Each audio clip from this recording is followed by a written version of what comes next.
can support this show at patreon.com/ASA podcasting. You were wearing beer goggles. The wasteland is a post-apocalyptic mess as the sole survivor wanders out about to see the rest. Nuclear explosions sending out the gamma rays from deep within the core, frozen atomic waste. From deep within the core, frozen atomic waste. Hello and welcome to the 418th edition of the Fallout Feed. I am Andrew, joined by a flock of my favorite Fallout folks tonight. Tonight we've got Steve. What's up, Steve? Kia ora, everybody. Welcome to the show, sir. We've also got Ray. What's up, Ray? Hello, hello. And welcome, Jess. What's going on, Jess? Hey, Andrew. Greets, everybody. We are the show who compares and contrasts Fallout experiences through a lively roundtable discussion by playing through the same quests with characters who have been randomly assigned drastically different attributes. Welcome, everybody. Tonight on the show, we'll go through our gameplay a little bit off the top of the hour here, and then we'll talk about our roundtable quest, Where You Belong, talking to Cassimi down there in Acadia. We've got a game time for this week I've called Father's Day in honor of Father's Day coming up this weekend in the United States. And we've got a little bit of Iguana Bits and a shout out to the best Fallout game on our way out the door. So let's go ahead and... yay. Yeah. Let's go. What you got? Can we shout it out now? You can shout it out now if you want. Go ahead. Fallout 4. I love it. I'm so glad we're back in playing it. Best Fallout game. Oh, my God. So good. I was going to give a shout out to Brotherhood of Steel. Yeah, tactics, right. Yeah. What?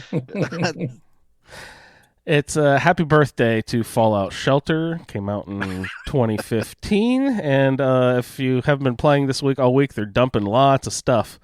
You get your like 6 to 10 Nuka Quantum things. You get a few lunch boxes, a couple pet carriers. I thought it was just going to be one-time thing, but I've opened it up a couple days in a row, and they keep giving me all this stuff. So I'm just, as long as this week is happening, I'm going to keep popping open Fallout Shelter.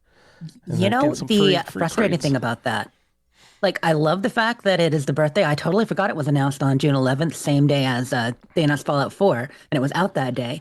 But it's only on mobile. All this free stuff you're talking about, only on the mobile version. Yep, that's true. I don't know why they do that. Yeah. I remember that from Todd. He's like, everybody, look under your seats. It's a free app. Thanks, Todd. That's what they should have done with Starfield. Everybody, look, here's a free app. He is basically Oprah in a leather jacket. I'm kind of curious why they didn't do a little Starfield mobile pre-game type release thing. It seemed to work really well with Fallout. Yeah, we suspected they could do than we think. Yeah, probably some kind of tie-in. Oh, for sure. And I do think Montreal's still working on a mobile game, though. I hope we find out what it is soon. Whatever. They could use the same code as Shelter and just put it on a spaceship instead. You know what I mean? And we would have been satisfied with that. You would think it would be so easy to make a little space station people along the lines of Shelter, too, right? I mean, people probably would have eaten that up as a novelty. Yeah, they would have. Come on. All right, guys. Let's go ahead and roll into a little bit of gameplay. Hey, Ray, did you get a chance to play any Fallout this week? I played a little bit of Fallout this week. All right, what'd you get into? Played a little bit of No Man's Sky, too. Oh, yeah? It was quite ahead of the schedule that I thought it was going to be. The community goal was satisfied this week. So we were able to complete the expedition. And what'd you get? You got like a free ship or something, robot right? bodies. Robot bodies. What's that like? So now you got little robot arms and robot body, and unlocked a couple of robot heads. You can still mix them with the regular stuff, but it's wow, kind of cool looking. So you can make little android space people. But that's you. That's the player character, right? That's you. Yep. Wow, That's interesting. Yep. So that was fun. We kind of knew that was coming. I thought there would be something else, but alack and alas, that was all there was. Still, I think that's pretty fun. Yeah, that was real fun. So, and we recorded an episode of a Skyrim Addict. I heard you did that live. We did. Live to a studio audience of one. Lee was the only one. Lee's always game to show up for a live show. Yep. So it was very nice, having Lee in the chat, bouncing stuff off. So, See a big Skyrimmer? No, I didn't know. He is just a channel supporter. He is here for us, encouraging us, cheering us on. It was very nice. It fits into his schedule. Yep. Yeah. And I think one of his first comments was, "I've heard those words before." Oh my goodness. Yeah. Skyrim words. That's hilarious. He says in chat, "I only know enough to be dangerous." Yeah. So yeah, that was fun. Victor and I had a lot of good mod conversations. Michael was encouraged because most of them were available on Xbox. So that was good times. Sweet. And so then I did a little Fallout 4, and I found Carrie. All right. Do you have that quest that makes it easy to get to Carrie? No, I found her. She was stuck in Vault 28. Right, because you had lost her. So you suspected when we were talking a couple weeks ago that maybe she was stuck there. So you did find her. I did find her. And was it at the exit there? Right where she had, taken a knee. Oh no! Oh, so it was it was on the first floor, and in the lavatory, and I walked in, and there she was. Wow! So we just turned around and walked out. She got hurt, and just got stuck in that position. I got the dialogue that came up that said, Curie's returning to Vault 81. But I guess she couldn't path her way out, and so was stuck there. Oh, okay. I see what happened. But so she didn't leave, and did you have to recruit her again? I assume you had to go through the dialogue commands. Come with me. Yeah, so I just said, "Follow me." Yeah. Cool. Did you do a robot repair kit thing? Didn't have to. She was fully repaired. I guess after a time, she was all good. Stopped, yeah. She was just having there. Yeah, I mean, it's been probably a month. Yeah. So in game, I think I'm about to get to Christmas Eve. Oh, very cool. Well, does Merry that Christmas. mechanic where if the followers go down, take a knee, in survival mode, is it different from normal mode? Because it seems like to me that they return back to the base sooner. They go, screw you haven't healed me in the last 2 minutes, I'm leaving. Yeah, that's exactly right. I feel like it's a proximity thing. Like for me, I mean, the auto heal is off, so they don't automatically heal after combat like they normally do. Mm-hmm. But some people have said that they seem to go back right away if they don't stim them. For me, it's a proximity thing. If I get like a cell away, then they'll return. But I can wander a bit. And I don't know if it's a different setting in mine with the survival options or what. But it's quicker, but not that bad. I'm frequently... I was kind of surprised they didn't perma-die. Oh, yeah. That'd be rough, though. Some of them are connected to quests. Yeah. It sucked, yeah. Yeah, I've got my explosive... need a couple levels of... Sorry, go ahead. I was going to say you'd need a couple levels of the perk not to harm them. You know, that perk that keeps them from hurting you first, and then at 2 levels keeps you from hurting them. Yes. Yeah. Yep. Down the charisma chain. That's a good one. I'm glad I got that because I was occasionally hitting them and they were occasionally hitting me. I finally put some points in that last week. I should look into that. I think they just don't want to lock you out of the companion perks. Yeah. I've got my exploding weapon, so I frequently am stem packing cat meat to come back up. And if he gets through that whole time, if I'm fighting and I didn't realize, he's hurt over there, I'll get the prompt, cat meat is returning to Sunshine Tidings. But if I rush over real quick and talk to him again, I can, recruit him before he starts returning home. So if you catch him, you can still catch him in the path, and they won't go home. But That's cool. So you hope they walk slow. That makes sense. Right. I'm thinking maybe it might be the fact that dog meat doesn't go home as quickly for me is because the fact I'm using the Everyone's Best Friend mod. And so when dog meat goes down, he doesn't follow that mechanic, whereas my companions do. That might be the difference. Yeah. Because it's dog meat that gets, in trouble the most, of course. Because he's always with me. Clint in chat says he got shot in the back by his Dr. Picardo twice this week and got killed. Killed doctor. by doctor? Oh, never. Yep. Yeah. Very aggressive program. Clearly not adhering to the Hippocratic Oath. Do all damage. So as soon as I got her out of there, we headed off and went to Far Harbor and helped out her doppelganger, Miss Pearl. So she's still in robot mode. You haven't done the memory den stuff. Well, at this point in time, when I got her back, she was still in robot because I had just picked her up from Vault 81, went right over to Vault 28, and she immediately died. Oh. So I had her for like 5 minutes. She went from being locked in a vault for 200 years to locked in a vault for a month again. Like, what is oh my goodness. Can't win. Whatever, Ray. You hate companions. You're probably celebrating when she got stuck. You're like, yes. Well, the thing is that so at that point I did all of the quests that I would, my normal course of play would cause her to not like things.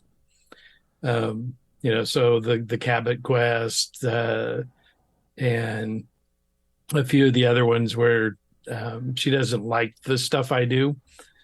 So it was convenient to have her out of the picture at that point in time anyway. And, plus I don't think she likes the railroad either. Why wouldn't really? she? You mean the location or them in general so far? Them in general. Because I think if you do things to help the railroad, she doesn't like that. Well, does she like I think the it depends Institute? on where it is. Like maybe the wiping of the memories and stuff like that. I don't know because I am with Curie now. I've been adventuring with her for the last week and a half. On my main character at least, and I've actually got a lot of like from her. I got like from her talking to Dima, which I know we'll get to later today, and I got likes from her. I feel like talking to Deacon about railroad stuff, but maybe I'm misremembering. That's really strange considering I guess if she uses a synth body. Anytime anytime you do something nice, she likes that. She seems to. Yep, healing people, just being friendly, just trying to find middle ground. I like that about her. So just going through Vault 118 was enough to get her to the point where she asked about the synth body, or the human body. And so then I'm like, okay, I'm really not ready to do that right now. So let's go back to Hangman's Alley, and I'm going to leave you here. So I dumped her in Hangman's Alley and left her there. Now she's stuck there. While I went to take care of a few things. So because I didn't do the main quest, I hadn't done the Kellogg quest, so I hadn't met Dr. Amari, so I couldn't take her to Dr. Amari to get the swap. So what I did was I had to run a bunch of railroad quests because I had been doing some of their side quests, but not their main, not main quest. So That makes sense. Butcher's Bill 2, to get through to the one where you join up with Glory and go through Malden Station. Because at that, to start that quest off, you go and talk to Dr. Amari. And after that, then you can take Curie back there and start that process. I have a question So about that- the Kellogg portion. Of course, you get the thing with the brain matter on it to take to Dr. Amari. But I also have like a limb actuator and a cybernetic something else. I've got 2 other parts. What are those for? Those are North your negative carry weight items. Can I put them on armor or something, or what? Nope. No, people have You added can carry mods them that make around them for useful. extra. Yeah. You know, if you don't want to be able to pick up stuff, you carry those around with you, Yeah. so that they just needlessly take up inventory in your Okay. backpack. I put them in my workshop because I was like, I wonder what these do. I'll know they're here if I need them for. I thought that they were no, parts they're that you put useless. into Curie or something, but no, it's just weight on you. Yeah. Okay. Just caps.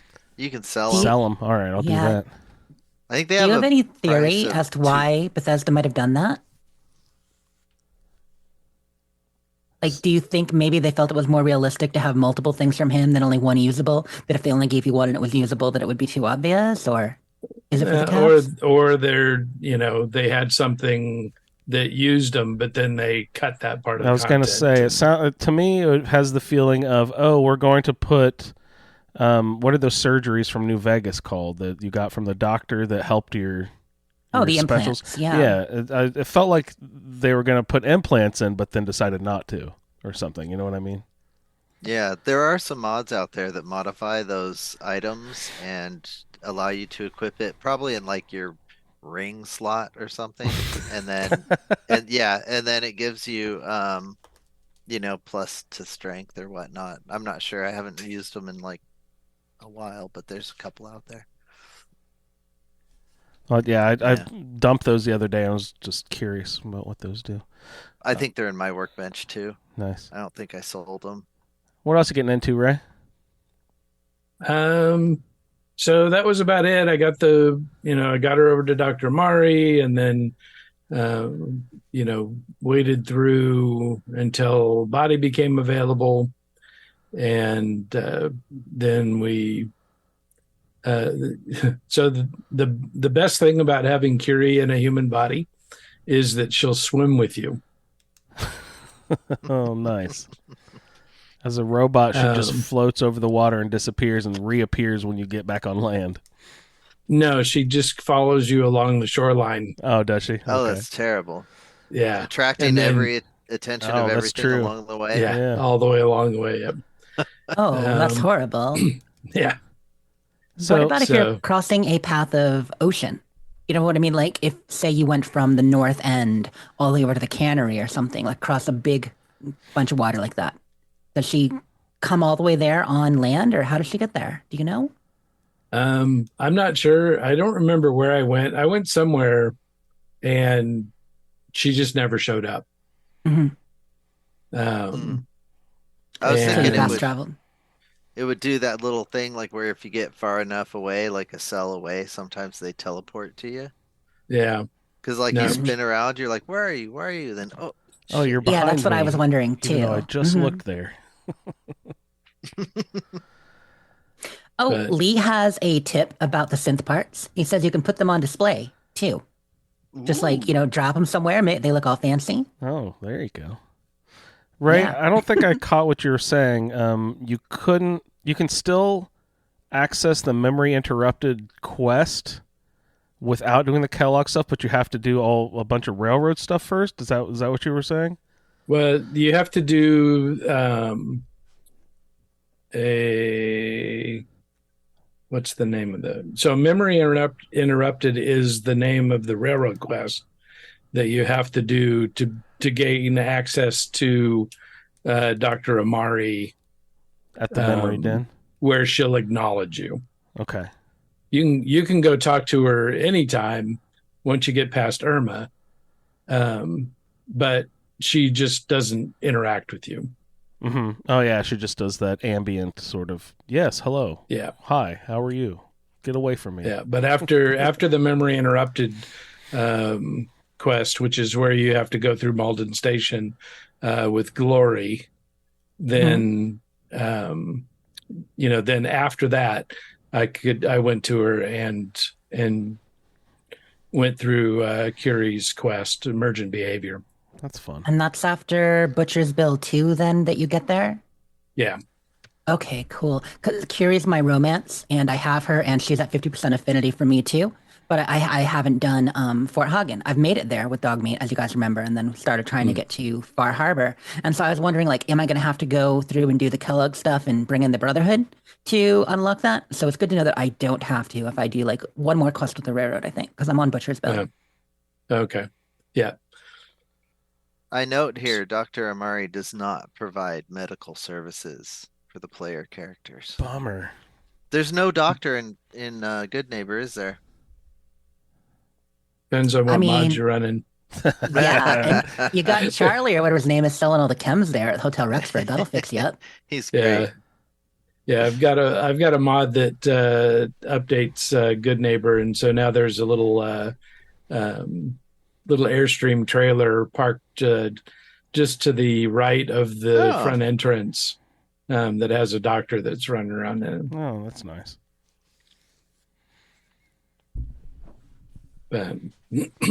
Yeah, I never cared about doctors before survival mode. Yeah.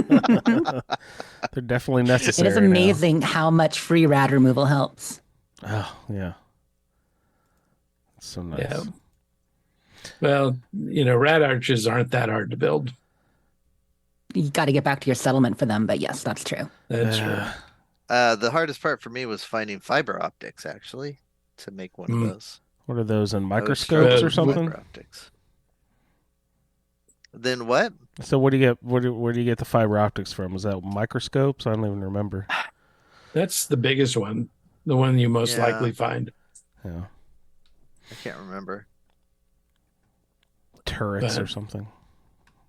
Yeah, you do get quite a few microscopes with when you're going through the railroad. Oh yeah, So Lo- a lot of A those lot of places have them. offices. Hmm. and with schools and such. Always look in the classrooms. All right, Ray. Get Yep. anything So else? then Curia and I went and did the long drawn out hours and hours of Where You Belong. I know. So that's today's quest we're going to talk through. Yeah. Where you belong, which when we get to it, we'll talk about how I added it in this place because I didn't want to combine too much at once and have our second week in Far Harbor go right through Dima's Blue Nightmare. But Where You Belong itself, yeah, it's not exactly the most active quest. It can be hours and hours, but not that active. Depends on how you play it, isn't it? Mhm. Doesn't it? Good. Mhm. Yep. Yeah. Cool. Anything So else, I may Ray? have played it very different from you. Did you get into anything else there, Ray? Nope, that was about it. All right, sounds good. Hey, how about you, Steve? Did you get to play any Fallout this week? Tell us what you've been up to. I did. I've been playing all sorts of Fallout 4. So yeah, my dude Zenith or Dudette is up at level 56 now. So yeah, they're flying away. Actually, it might be 57. I don't know. Nice. So I've got my build all done, and I'm just adding more. It seems like I never run out of more perks to add. I'm like, ooh, what's that? Anti-energy one, Radiant or something like that, and I need to add more health. They are useful. Perks are very useful. That there feels like there's not enough points, and I know we'll get there eventually, like level 70 or 80. We'll finally have our fill, but not yet. Gotta get to level 256 or whatever, right? To get all of them, Yeah. yeah. Exactly. So I have moved Zenith to Far Harbor to stay for a while. That was, I cleaned up and decided to ignore anything happening in the Commonwealth pretty much.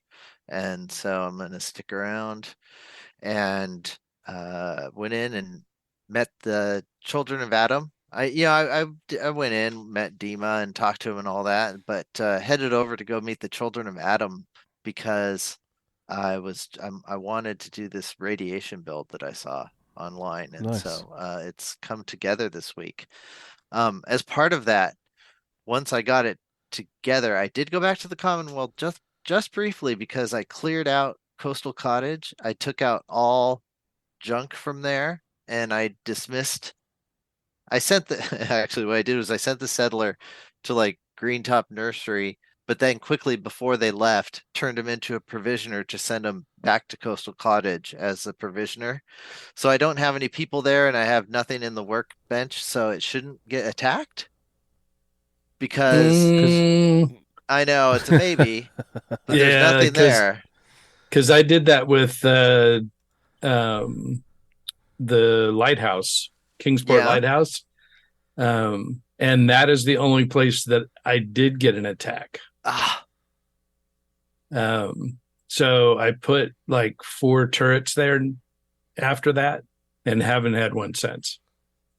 oh, okay. Well, it's a quick boat right away. I can get down there and add some turrets. That's where I put so I'm storing some of my gear that I didn't want to lose, so cross fingers it's not going to get lost there. As I was going to meet the children of Adam, I kept going and then going to go get the mother idol, and then Mhm. I die somehow, No. one way or another. But one good thing that came out of it, The one of the 100 ways to die in that. yeah. One good thing about it came out was on my last playthrough where I did live was a troubleshooter's radium rifle dropped for me. So now I have a plasma, a troubleshooters, and then the other ones that the Children of Adam give you. So I'm rolling in radium rifles, which works excellent with that radiation build because well, when you get to the Children of Adam, they say, "Hey," the guy greets you outside the door, and he says, "And here's some robes for you," right? And he Yeah. gives you the robes of Adam's devoted. So everybody gets this, and it looks like shit, and it but the trick is there's like a hidden perk on that robes of Adam's devoted, and I tested this out. Oh, the other thing about it is it's a full body, so you can't wear any chest Yeah, or no arms armor. or legs Right. with it. That sucks. Um, but if you get to 100% radiation, your health comes back, but you keep the 100% radiation. How's that work? I don't know. So I put on the robes. Well, first I put ballistic weave on it to get it to 110 DR because I mean, I don't want 0 DR. Yeah. And then I went and I sat in the ocean and I just soaked up rads for a while Uh-huh. and started drinking. And then I started hearing my heartbeat, dun dun dun, and then I kept drinking more and I heard my heartbeat, dun dun dun dun dun dun, as the rad is ticking up. And then all of a sudden it just got quiet. And then I stopped taking radiation. I think you're dead, Steve. And then I checked in my Pip-Boy and I'm at full health, but I have a full bar of radiation. Wow. So you need a bloody radium That would rifle work as now. well. Yeah. Well, Well, would no, it work 'cause he's at bloodied? full No, health. because you're at full health. Oh, No, that's bloodied right. wouldn't Never work. mind. Huh. But let's see, isodoped works, and what's that? What's the health? I'm not sorry, health intelligence uh number 9, where it doubles your radiation damage. Oh gosh. No idea. Is it like overly generous or something? I don't remember. I'm sorry. I can't remember the perk. Shoot, I should know it offhand. But it basically it increases your Nuclear physicist. nuclear physicist. Yes. Thank you. So sorry. Nuclear physicist. So it works with that because you're at full rads. Um, the only trouble is two, one, you can't wear any armor with it. It also covers up your whole health bar. so you don't see what health you're at unless you look into the Pip-Boy to see what the number is. Wow. Uh, some people suggest taking like a Nerd Rage. So if you do drop to Oh, you can see. 20%, Yeah. Nerd Rage would kick in. You go, oh crap, I need to heal up. Like an Mhm. alarm clock. Yeah. I tend to find that if I'm gonna die in survival mode, I'm gonna die fast. So, yeah, so it's weird. I am at full rad, but I take no rads anymore, so I can swim now everywhere because I did not take Aqua Girl. I went to the bottom of the nucleus, and I'm down there where it's, this super radiated pond. hmm Nothing, nothing. So I'm running all around Far Harbor without taking any rads. That's Or- interesting. That's amazing. I'm at full rads. Yeah. Yeah, it's weird. Robes of Atoms devoted. Everyone That's gets it. It's kind like, of, hey, here's your consolation prize for joining the Children of Atom. but it actually works out. It almost sounds like you can run like a bloodied build, where you're keeping yourself at low health with all the rats, right? And you have it combined with ghoulish too. I am using Ghoulish, but unlike Bloodied, you are at full health, so it doesn't work Bloodied because your health is there. I suppose if you didn't heal yourself, but I'm finding Mhm. that it's easier if I just keep myself topped up on Yeah. health because I can't see what my Right. health level is. And if you're one of the few who's not using mods to help through the survival mode. I'm So if you not. die, you have to go back to your last sleep or whatever. Yeah, yeah. Yuck. I'm still trying to find more beds in Far Harbor. There's a couple tents I Yeah, found. Yeah, There's a lot of them, but they're all on the ground. Yeah. There's tents and such. They're all mattresses on the floor. Get you Yeah. diseased up. So Even it's in working Acadia, though. you're catching diseases. Ugh. Ugh. I am doing mad damage. I just got that Adam's Judgment hammer swing Nice. thing. I haven't used it yet, but I hear it does mad damage with this build. I'm It just would, using the yeah. radium rifles. So, and That- adding the demolition perk because I just got that kiloton. So I'm like, woo! Love that. I falsely remembered that you had to do a quest to get that, but that you can just go buy that from one of the vendors there at the end. I Yeah. saw it in her inventory. I was like, wait a second. I thought we had to do stuff. Speaking of the vendors at the nucleus, I noted because I heard you guys talking a couple weeks ago, and we were talking about the plus 10% speed leg pieces. You can Mhm. buy one from Deb, and hmm I forget there's another one somewhere. They have an arm piece in for sale in the nucleus that has a 10% speed. Oh, nice. Oh, wow. Wow. So you could get 30% that way if you combine them all. And there's a I hat. Googled it and I see that there's a hat Yeah. too, the captain's The hat. captain's hat you Yep. get from doing the captain's dance against the Mirelurks and stuff, and you come back, they'll give you a captain's hat. That gives you another 10%. So, yeah, we're going to be Sonic the Possibly Hedgehog 40. soon. Yeah. You'll move so fast you won't be able to control it. Ah. Well, no fast travel. That would be helpful. Yeah, that would be helpful. Yeah. You're right. And I haven't done anything with the Brotherhood of Steel either, so I can't take their birds around, vertibirds. Mm-hmm. I'm looking forward to if I ever get around to finishing with the Minutemen, then you can get a vertibird that way. I've not really played the Brotherhood that often. You can travel via vertibird for them? Yeah. I did not know that. Yeah, they give you flares and they'll They'll fly you come around. pick you up and you just Yep. say where you want to go, or do they only go back to the airport? You can tell them where to go. That's great. Is there Yeah, they'll fly ya. is there a Minutemen equivalent where you shoot something up in the air and they come help, like guys in power armor show up to help fight? I mean, not in power per se, but you get the flare with the Minutemen to call Minutemen squads to help you. Yeah. But I mean, is there a Brotherhood equivalent of that, or the vertibird is the equivalent Oh. of that? Vertibird probably is the equivalent, right? Because will they shoot with the Brotherhood players? Oh Come yeah, in and they help? got I'm a actually not minigun sure. up there. Will they help fight before they land and pick you up? Never used it. How about the railroad? Is there a railroad equivalent? Flare? No. No. No, we're a little smaller. Yeah, There you're is on your own. the synth grenades for the Institute. Yeah. You For can the throw Institute, those. They'll yeah. send synths. Yeah. Yep. But they Interesting. don't. But then you get teleportation with them. Yeah. Get to zap yourself. Because if you anywhere. don't go with the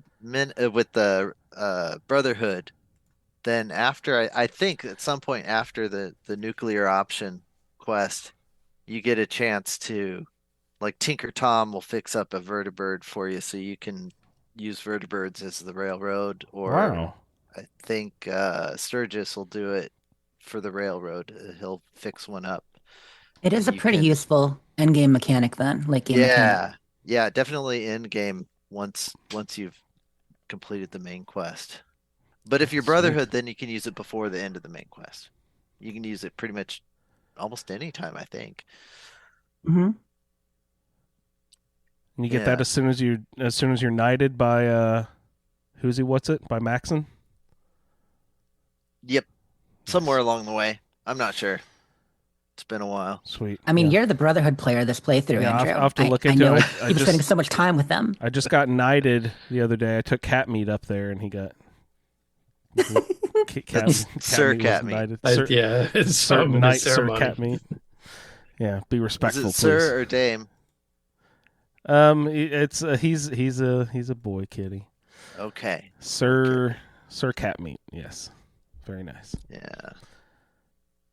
What's a hacking to the rescue?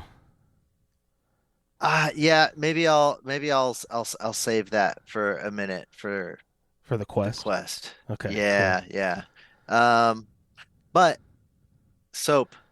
I always grab soap anytime I see it because I'm always low on oil, and I Mhm. always think of Ray in a Fallout sort of way. Um, collecting his soap, but I wouldn't be keeping it around because I throw it in and use it for oil all the time. I don't know why I need so much oil. Um, yeah, collecting soap, always checking every sink I go. And then a Radiant quest that came up that I found was interesting. Condensers down. That one's kind of interesting. I totally failed it, by the way. It was a Radiant quest. It showed up at Dalton Town. I went to go and I saw the fog condenser, and it like flashed a little um interact with it, hit E and interact, and I was like, "Oh, what can I interact with this?" And it said repair. I was like, "Oh, all right, cool. Repair it." And it said, "You've started a quest. Fix all the condensers before all the big bad guys kill your settlers." And I was like, "I have settlers here?" Oh, that one is a little bit rough. I remember it. I haven't done it yet this playthrough, but yeah, I remember. And apparently I had two settlers there. Had being Had. the key point there. Because yeah, there was like fog crawlers and Yaoguais, Oh, and jeez. it was a mess of creatures. I got some good XP, but apparently I should have focused on fixing the fog condensers more than just Fighting. attacking the bad guys. Yeah, because I failed it. Oh well. Nice. I'll have And then to there go. was I'll have to go poke around, see if I can get that one to pop. That sounds cool. Yeah. Yeah, I you did still get have the another. settlement, right? I still have a settlement. Sure, sure. Yeah, yeah. I got another one from the settlers at Longnut's cabin, which is they're not very good settlers because I can assign them to like my medic booth, Mm-hmm. doctor booth, but they won't heal me. Just barter. Well, they gotta go That's to it. med school first, Steve. Come on. So something's funky with a couple of the default settlers that came with um, Captain Longnut's cabin, but they sent me to go attack some raiders on the opposite side of Far Harbor, and wouldn't and no more. I wasn't getting any more settlers until I finished that quest. Wow. Um, so it wasn't too bad, but I had to go all the way across to the far west side. Do you have a We were recruitment beacon talking- set up over there? Hmm? Do you have a recruitment beacon set up? Because when I got to Longfellow's, he was the only one there. There's no other settlers, and I haven't set up a Yeah. recruitment beacon or anything. I spent a few minutes there setting up the provisioning line. Mm-hmm. I sent a ghoul there from the Commonwealth, and They're good swimmers. yeah, they're good swimmers. So that's cool. You can have a provisioner line. Um, yeah, I set up laser turrets and just enough food to feed them. Good So deal. it's built it up little tiny bit. Good you had material for that, though, in order to actually do that at his cabin in Far Harbor. We were talking pre-show about how you are doing vanilla survival. Like some of us have Yep. various mods, but you are vanilla survival. So now that you've made it to Far Harbor and you're investing in these locations, are you going back and forth to the mainland at all, or are you really just settling into Far Harbor while we do these quests? I'm just trying to stay at Far Harbor while we do the quest. But that Cool. was one of the things I did do was go back to get the provisioner line set up. Right. I suppose I That'll could have help. done it from Far Harbor, but I did it from just when I went back. One time I think, yeah. Oh, I know when it was. We did the first quest, but I still felt like I had stuff to go back and do, and I was running around cleaning up. First was just quick. It's just about arriving and defending the Yeah. wall, finding Katie. Yeah. Yep. I feel like a lot of people weren't really in Far Harbor for good yet after last week, and now with the second week we are. Yeah, now I am. Now I am. So, it's been a lot of fun. Yeah, totally. And survival. I don't think I can ever go back now to normal. But being able to quick save would be lovely. It is very nice. It is very nice because you never know when things are going to crash, when things are going to go very wrong, when you're going to, survival die, because we die a bit more in survival for sure. It's really nice of the Nakano family to just loan you a boat indefinitely. You know what I mean? You just got their boat parked on the dock there until you. It's true. Yeah. You I better pay them a little tip or something. I was going and getting the pump to fix the radiation spraying arches at the nucleus. Down at the Vim And factory, right? At the Vim factory, yeah, and we're talking about saving, so I went there and I had gone through and I'd gotten the pump and I kept going and I knew there's some more things in that factory and I'm going through a couple of load screens in and out of the top of the roof and then back in the building I realized I was like, wait, what am I doing? I haven't saved. I already have the part for the quest that I came here for. I'm just gonna turn around and go right back outside this building and go turn in this quest. You're getting risky if you don't know where a bed is. I'll come back to this building. I know there's something down there in the bottom I hear walking around, and I'm not gonna let that out right now. Be smart, right? Perfect. That's exactly what I did. I think that's when I got out and I went up to Dalton.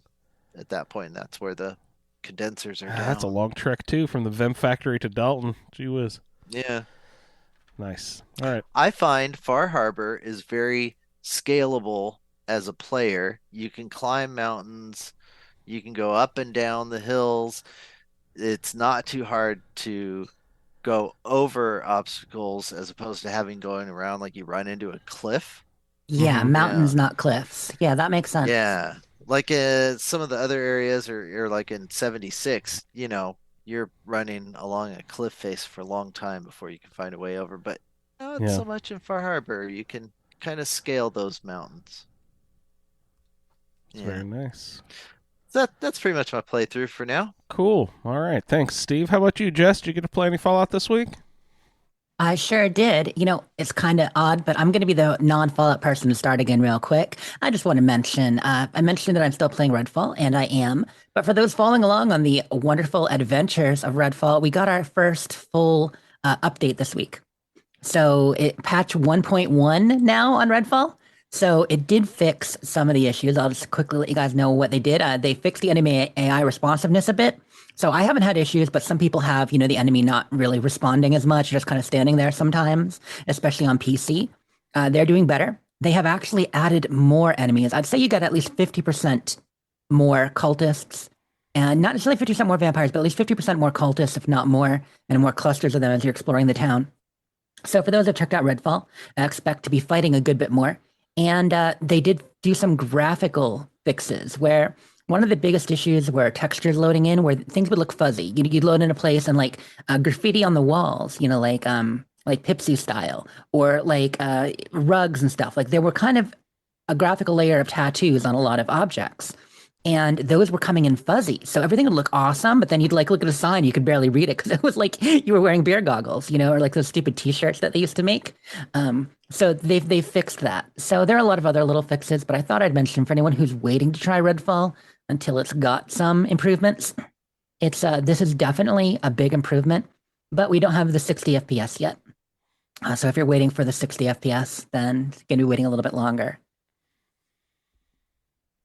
Now, on Fallout, I didn't just play Fallout 4. I played some 76 this last week, too. Nice. And oh my goodness, the kitty is adorable.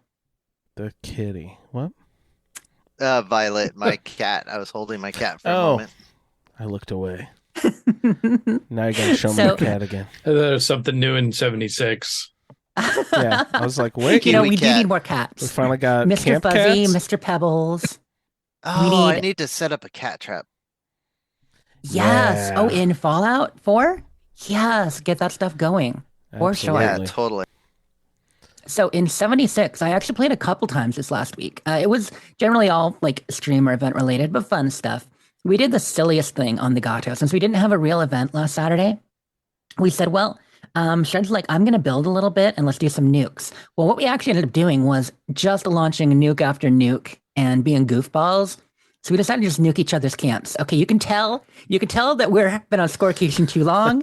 Out of story content, not wanting to do an expo or anything really. Yeah, we're just launching nukes on each other's camps. So I got a camp nuked. Our friend Solior got a camp nuked. Pretty much everybody on the crew got a camp nuked. It was a ridiculous good time, but fun. So yeah, that's still there. And events in 76 are going well. We have a 2 XP weekend. So I was actually playing some yesterday too. Instead of the everything camp stream like I normally do, the camps that I was going to have kind of fell through for this past week. So I did a special stream that I've joked about for a while. And I talked about this like a year ago, but I did a stream that I called Build Menu Madness. So this is the second time I've done this. And what I did was go through, create a camp from scratch, from zero, and build one of every item in a category. So I did the floor decor category again, and can only build one of each item, but every variant to count how many items there were total. Will they fit in my camp budget? How much budget do they take? All that. Well, last time I did it, I think we were around 370 items or so, if I remember correctly. It was in the high 300s, but I could build it all. It took about 72% budget. All good. This time, I maxed my camp before getting through all the items. And the So floor. this is is like you're interesting. building walls and you'll do one wood, one brick, one concrete.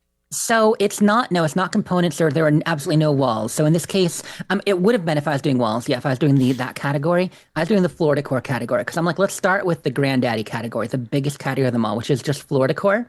So that's clowns, ducks, plants, statues, anything you place on a surface. But I had no foundations, no walls or anything because I wanted to just measure that category only. So I went through with a counter as I put them down. Let me tell you, the most entertaining stream. I tell people this is gonna be the funnest stream you watch. I'm just counting. It's great. I tried to take breaks because it's double XP. So I took breaks to do Rad Rumble and Moonshine Jamboree and stuff with some friends. I mean, they get a few events in there, and I got a few levels, but it was mostly that. So I put down 497 items Whoa. to max my camp budget. So it turns out pretty much every item in Florida Core is just one flamingo. There are a couple that were extra, but yeah, 497 items. I have a total of 516 floor items in my build menu. And according to my count, now I didn't double check my work again, which off stream, which I probably should because you get more distracted on stream. But I counted 558 items. So we now have 558 approximately items, individual items in Florida Core category, if you get everything from Nuka World on tour and all that. So we have more items in just one category than you can even put in a single camp. That's too many. It's too many. That's too It's many. ridiculous. And in the first 97 items going down, there are 40 rows. So you're looking at an average of 2 items per row. So we need to consolidate. We need to put all these statues together in one row. Let's like link up statues. Rugs. Oh my God, rugs. There are like 6 different rows for rugs and they make no sense. We need to fix this build menu. We need to consolidate rows, get a little less. But yeah, 558 items. So that was my adventure. I just wanted to kind of talk about how cool some of these items are. Look at them because some of them you never put down, you never even see.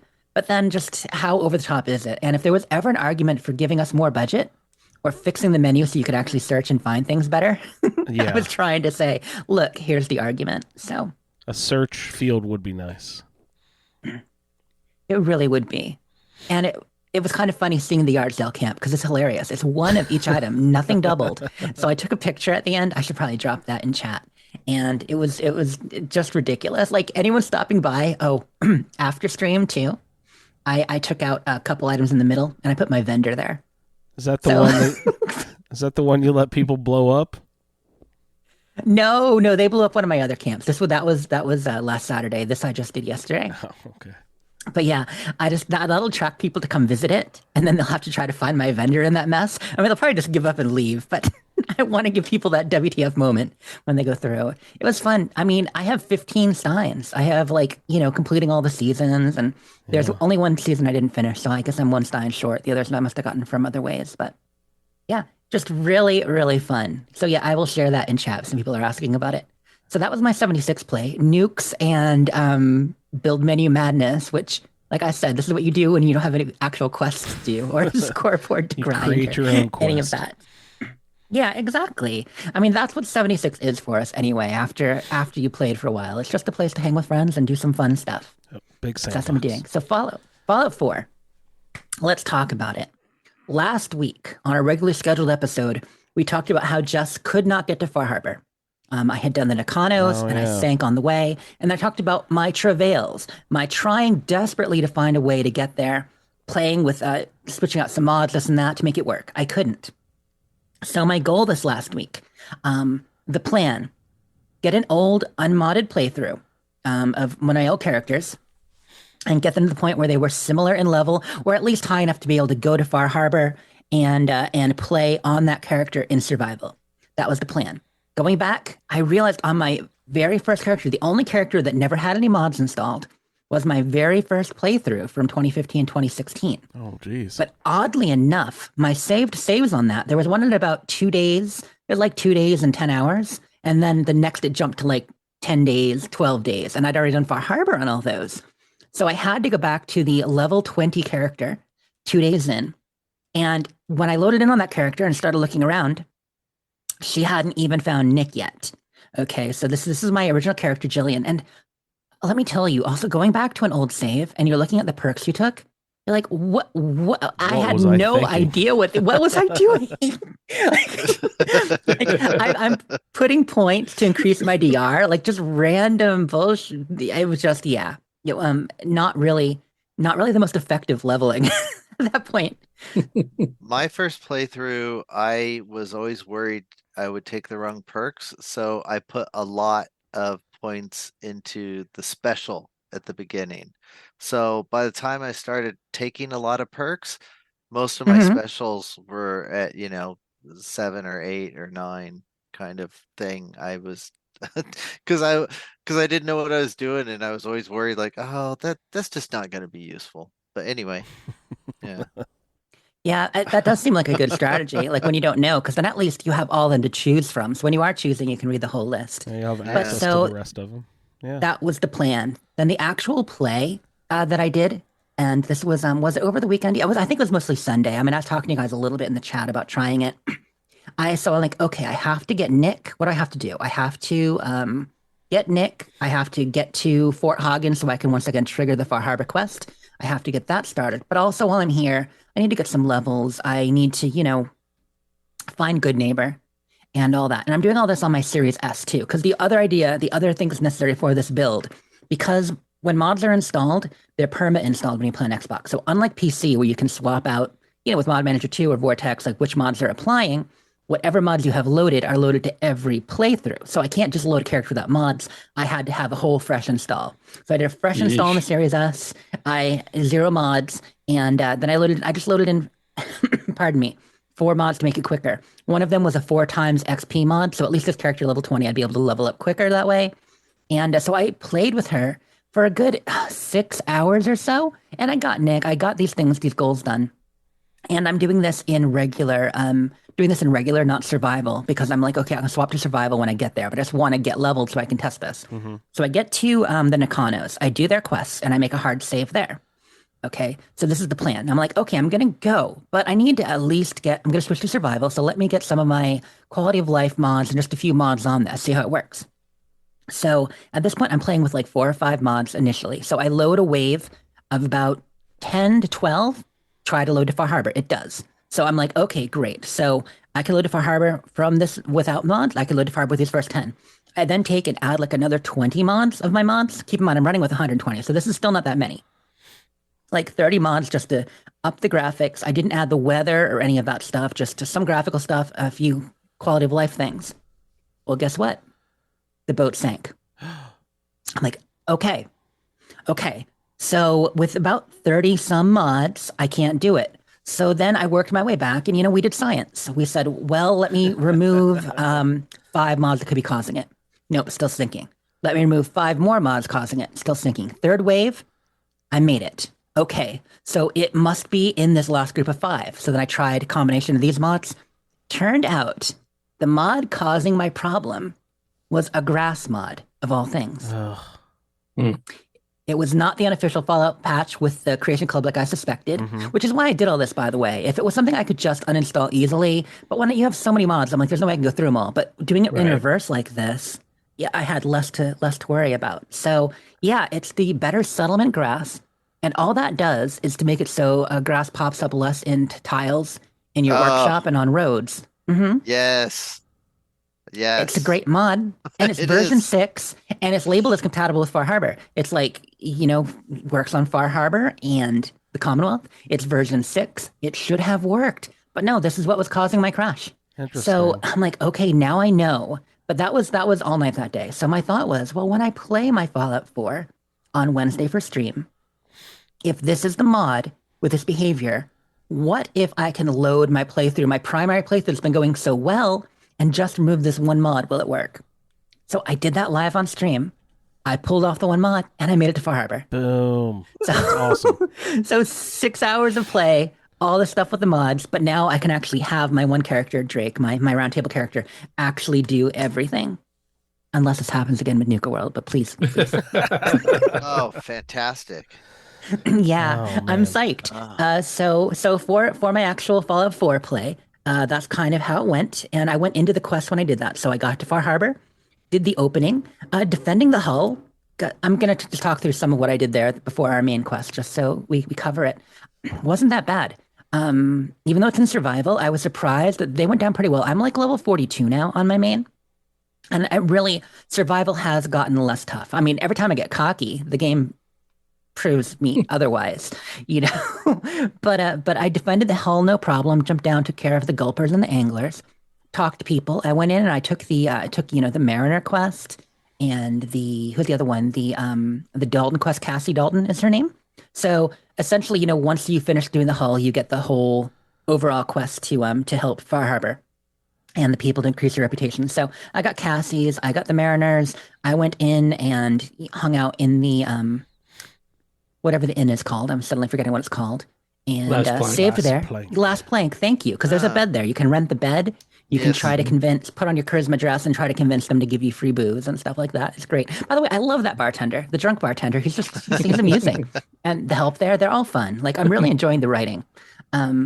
So I did that, and I did the, walk in the park like we were assigned for last week. And we did that with Old Longfellow. Well, sadly, we got maybe 100 yards out of Far Harbor and it crashed on me. I'm like, okay, is this going to be a thing? Oh, no. Luckily, I'd saved at the last plank when I slept.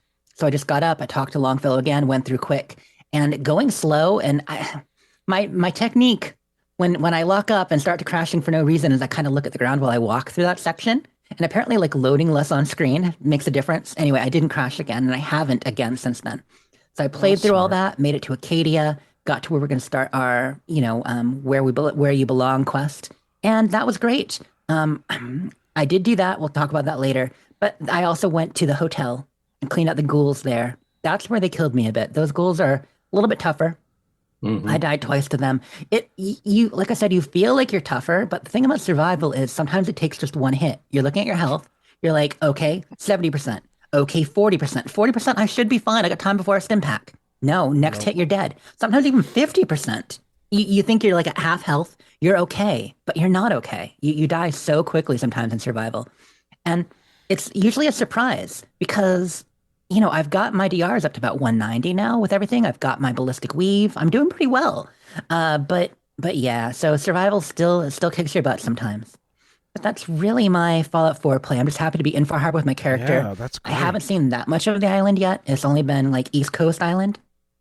But I did get that done, and I of course did the quest for this week. Well, that's So amazing that yay. you pinpointed the issue there. So it's really good. Yeah. Like you said, you're doing science. Doing science. That's Yes, science! that was kind of the theme of the week. Doing science in the build yo. menu or science with the mods. Yeah, I was really excited and told the Discord on Monday. I'm like, I did it. You're like Matt Damon. I'm gonna have to science the shit out of this. Yeah, the shit out of it. Was that The Martian? Yeah, Yeah, that movie's great. it Cool. is. All right, Jess, anything else there you want to mention for your gameplay? That's pretty much it. Yeah. How about you, Andrew? What did you get up to? Well, if you remember last episode, I was getting all cocky and insulting Skyrim because the Fallout 4 companion model is just so much better, and you never lose companions, and they always just pop up whenever you miss them or whatever. So I loaded into my game, and I was sent by Cassie Dalton to go down to the lighthouse on the south end of the island to kill the raiders or trappers, whatever they are, that killed her husband. So I went down there to take out the raiders running around, and after I was done cleaning everything out, I looked and there was no cat meat to be found. I was like, oh shit, where's cat meat? So I went back up to Longfellow's cabin just to see if he got stuck up there. No, he's not up there, which is on the other fucking side of the island. So I took that and I hopped back in the water and I did the long swim around the east edge of the island and back down to the lighthouse, and I didn't see him there. But I was like, oh wait, I think Steve was talking about or maybe it was Will. I don't remember. Someone was mentioning the Vault-Tec population management terminal system. I was like, Yeah, oh, that's cool. I'm going to build one of those. I've been using the crap out of that. Yeah. So I built one of those, and it lets you track where your companions are. You can, so it pops up an option where I can see where Dogmeat is. And it turns out he got stuck on an island in the very south tip of Far Harbor, about halfway in between where you take the turn to go to the lighthouse. You know where there's like fire on the water? There's a spot down south of the island where there's water that has caught fire. He was on a little island just beyond that, and I couldn't get him to move. He wasn't hurt. He wasn't injured. If I walked into the cell around him, he would turn and look at me. If I went on the other side of him, he would turn and look at me, and I'd be like, okay, come on, let's go. And he would like give the happy whimper or whatever, and like, the all let's go and all aboard, and he'd all give me affirmative reactions, but he just wouldn't move, and I couldn't figure out what the fuck was going on. I tried fast traveling away and coming back. I tried going to a different cell and coming back. I tried to stim pack him even though they didn't have that command because he wasn't hurt. Like, I just didn't know what the hell was going on. So Right. I know I just tried everything that I could think of. I went back to the mainland and then came back to see if that would reset the Far Harbor cell or whatever, That didn't help. And so I went back to the mainland again, and I slept in my bed for 28 days because I remember 28 days. I remember in Skyrim that you could reset shit by a 28-day count. So I was like, I wonder if that's a Fallout thing too. I don't know. So I did that and went back, and that didn't help. He was still stuck in the same position, and I couldn't reload. I was like, oh shit, I just passed 28 days of real time in the game. I thought that I'd be able to reload back to when we were stuck. So no, he was just stuck on that island for 28 days, so I couldn't figure anything else out. So I was like, the only thing I could think of is to try to kill him, to not kill him, but to get him to take a knee so I can stim pack him. So I went down and I did that. I shot him a bunch of times, and he went down. It said heal your companion. I stuck him with a stim pack, and then it cleared up, and he could follow me anywhere. So I have no idea what caused him to get stuck, but stim packing him unstuck him, and he was able to follow me then after that. It was so weird. It was kind of like your thing, Ray, a little bit. I don't know. He said Curry went down, but she couldn't path out. Maybe he got hit by, but there's nothing there. There's just that fire in the water. There's no like bad guys around to hurt him. So I have no idea what caused him to get stuck. But it was just because this only happened because last week I got really boisterous about how awesome the Fallout 4 companion system was and how they never get stuck.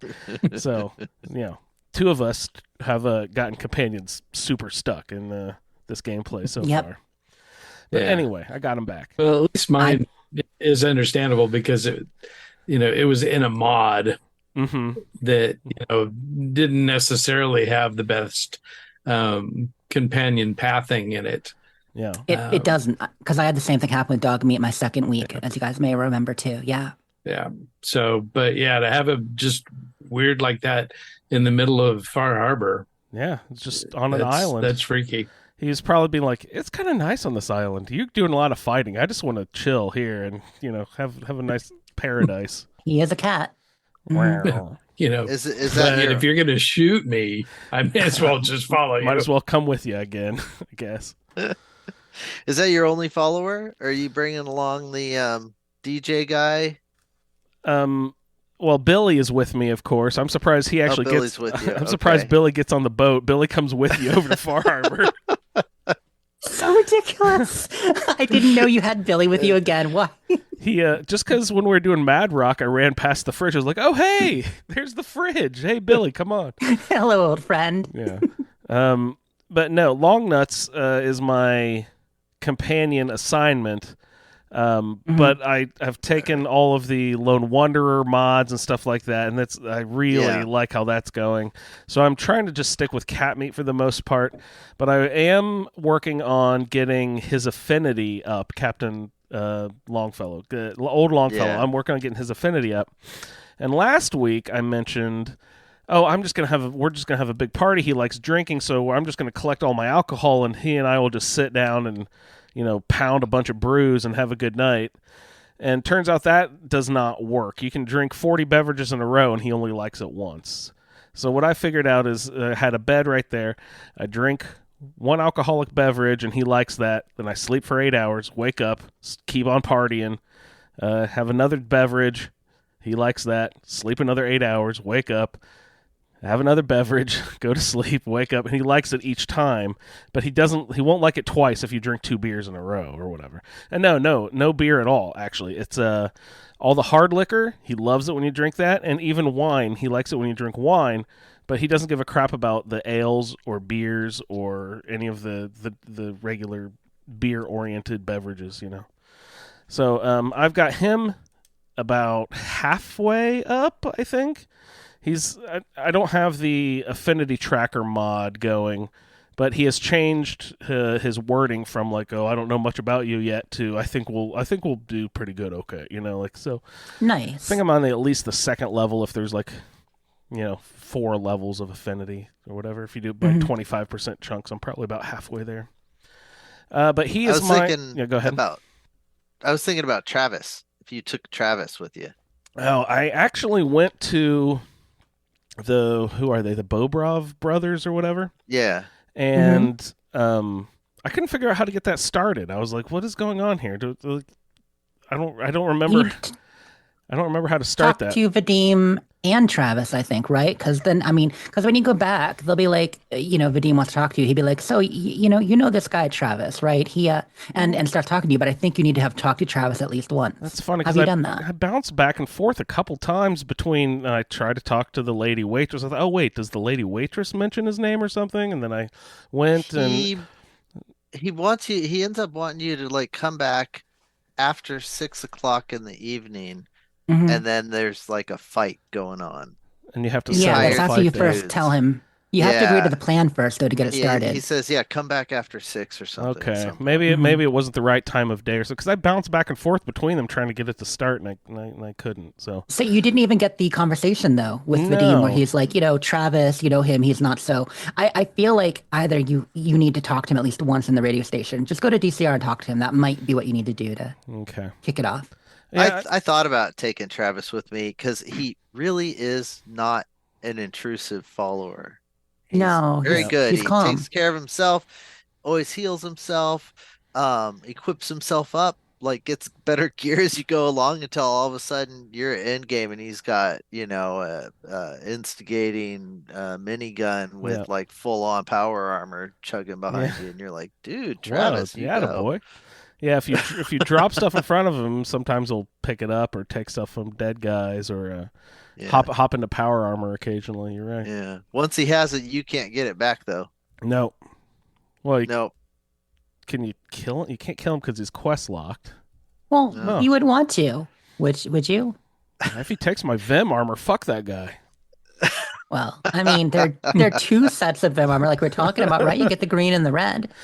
Yeah, we're gonna mix and match those pieces. Get a nice Christmas set of power armor going on. There you go. So yeah, maybe I will pop back and grab Travis because that'd be fun. But I'm trying to not romance, but get my affinity up with Captain Longfellow. I keep calling him Captain. With Longfellow. And we were talking about how the provisioner system works because I sent Longfellow back to Sunshine Tidings to be the provisioner to his own house. And then I was doing the alcohol affinity testing, and then I looked at my map, and that breaks the provisioner, the line back home. So you weren't able to I glitch it and have both. I couldn't build a bunch of stuff when he was sitting with me and drinking and stuff. But as soon as I dismissed him and sent him back as a provisioner again, then all of the workbench stuff popped back up again. So I was trying to make it so he would follow me and have the trade route set up, but that wasn't possible. But it was really easy to set it up again. So we were talking about that last week if I could set that up. But yeah, so played around a lot with him, trying to figure out just his affinity and all that sort of stuff. But other than that, I went to the Children of Adam, like Steve was mentioning, and did all of their side quests. I did the ablutions, where you retrieve the pump from the Vim factory to set up the reverse radiation arch that actually radiates you more, and in their little entry hallway there. And that gives you a radical conversion penetrating radium rifle. Penetrating, I believe, does more, ignores armor, right? Something like that. I think it ignores 30% of the armor. And I also Nice. did the Heretic quest given by Richter, where you have to go visit a couple of holy sites of the Children of Adam, and you find a banner, and you stick these banner pieces together. It gives you clues to go find Gwyneth, who was, she went off. She didn't really believe in the Children of Adam anymore. And there's a couple of different ways you can play it, but I told her, like, you can tell her to flee, you can tell her to go to the mainland, you can tell her to run away.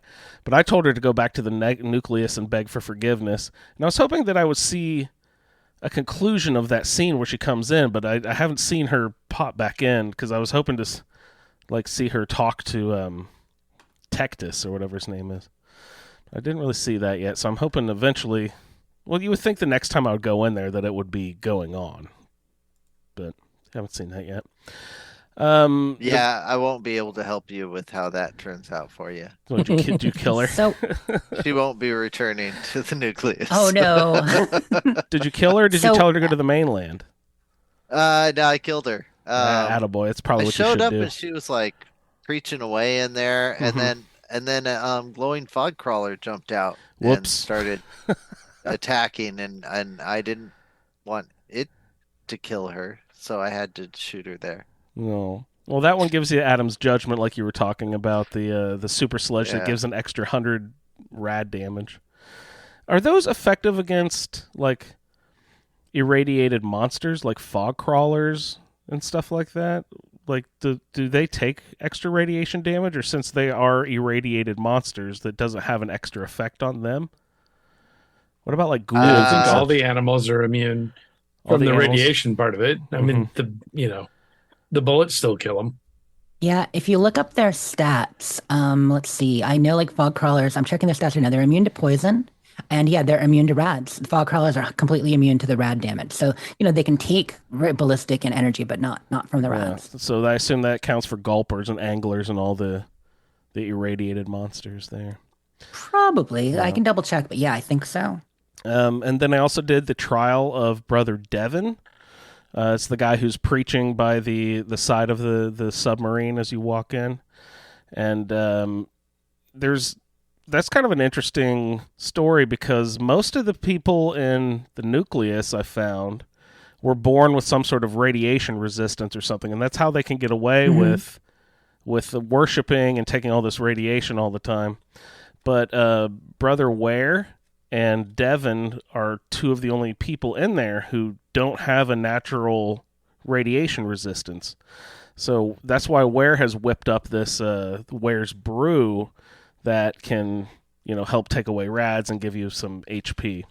But he is worried about the guy who's sitting there praying by the nucleus, the submarine, because he knows that guy also doesn't have any natural radiation resistance. So you go through this whole process, and if you wear the rags, like Steve was mentioning, those Brotherhood rags that it gives you, and if you put on a sack hood and get yourself up to 70%, 75% radiation level, then he thinks that you are like a messenger of the mother. He's like, you approach him with 75% radiation, he's like, ooh, your glow. Like he's really Beautiful. He's really into how you must be radiating everything. So, but then you can convince him to, hey, stop what you're doing. You need to not just sit here and take radiation damage all the time. You're going to kill yourself. Everyone else in here can do that because they have radiation resistance, but you don't. So you can tell the guy, you're cool. We love you. You have our blessing. You don't need to kill yourself for this cause anymore. And then that'll get you access to Ware's brew. Like I mentioned, the radiation resistant, or no, it takes away rad damage when you drink it and gives you some HP. But you also get the recipe for that, so now you can make that at a chem bench or a cooking station. I don't remember which. So, quick question about Yeah. factions. I mean, Children of Adam are your faction, right, Yes. Andrew, for Yes. Far Harbor this time? Okay, they are mine as well. I've only met the one on the road so far, so that's the next 2 weeks I'll be dealing with them. I've never done the Children of Adam ending for the island or nice. like my primary. Steve, with you doing all the radiation stuff, are you also Children of Adam?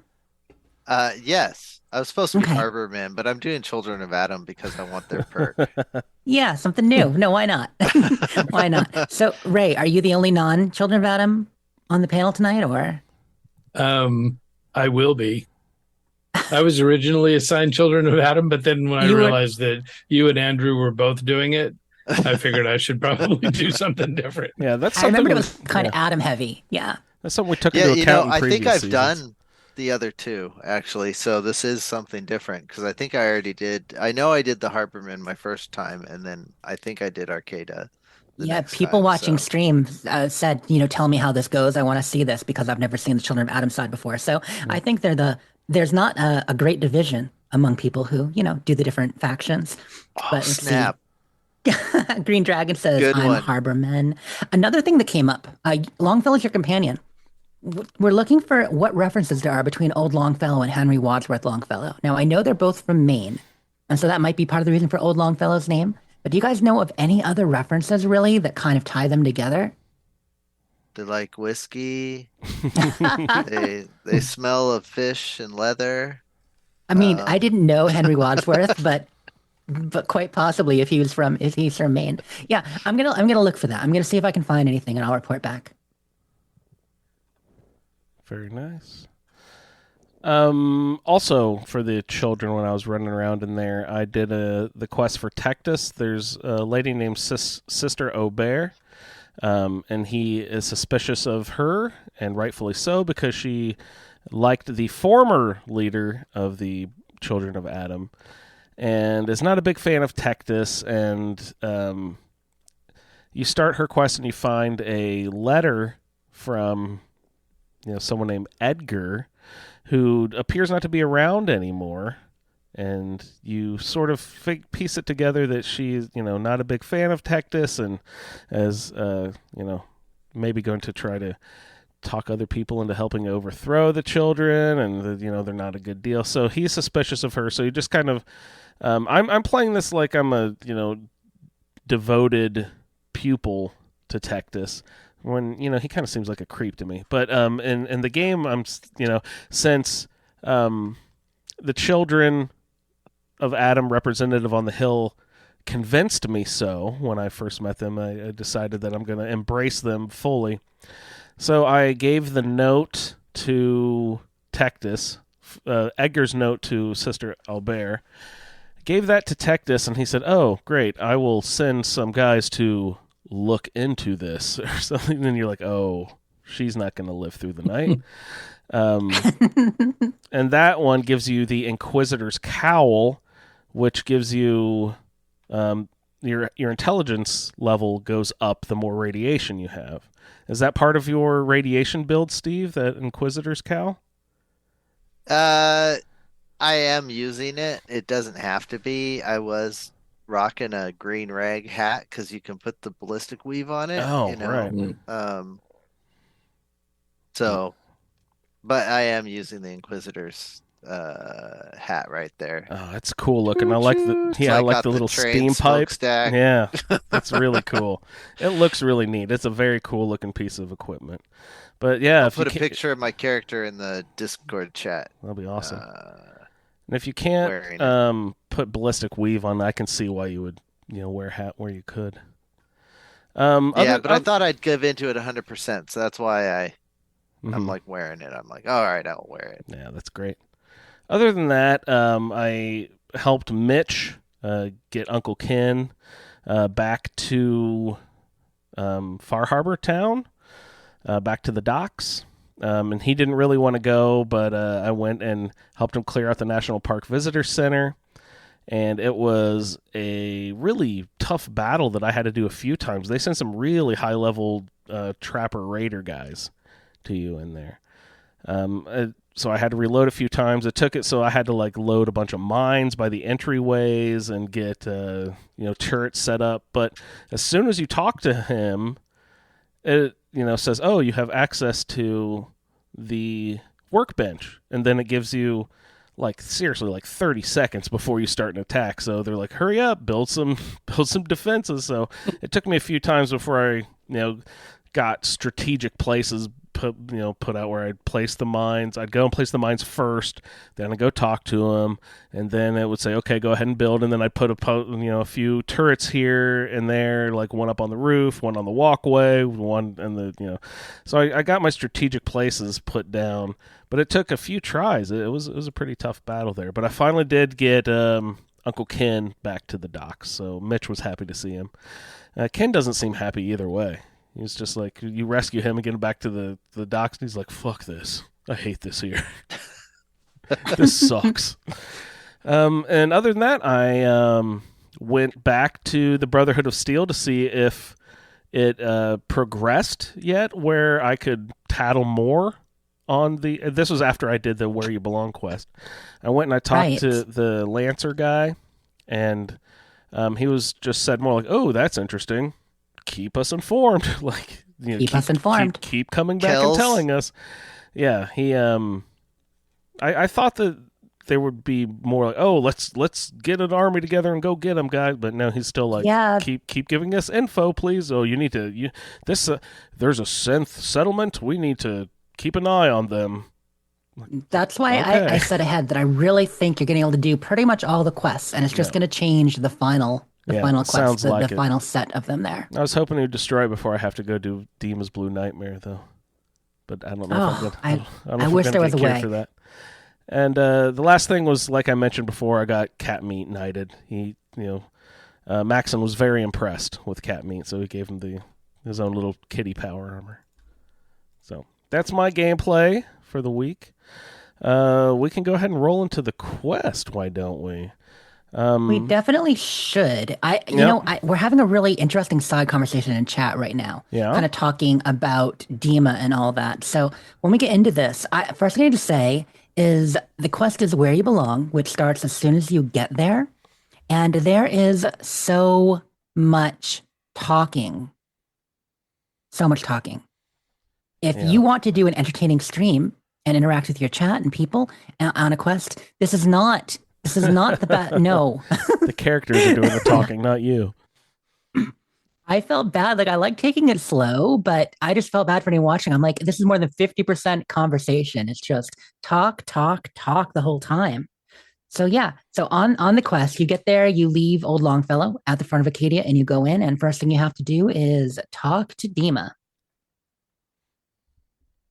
And the conversation in chat right now is kind of about the way Dima comes on strong. And I was mentioning how previously I kind of thought of Acadia as the middle ground faction, promoting peace, all that.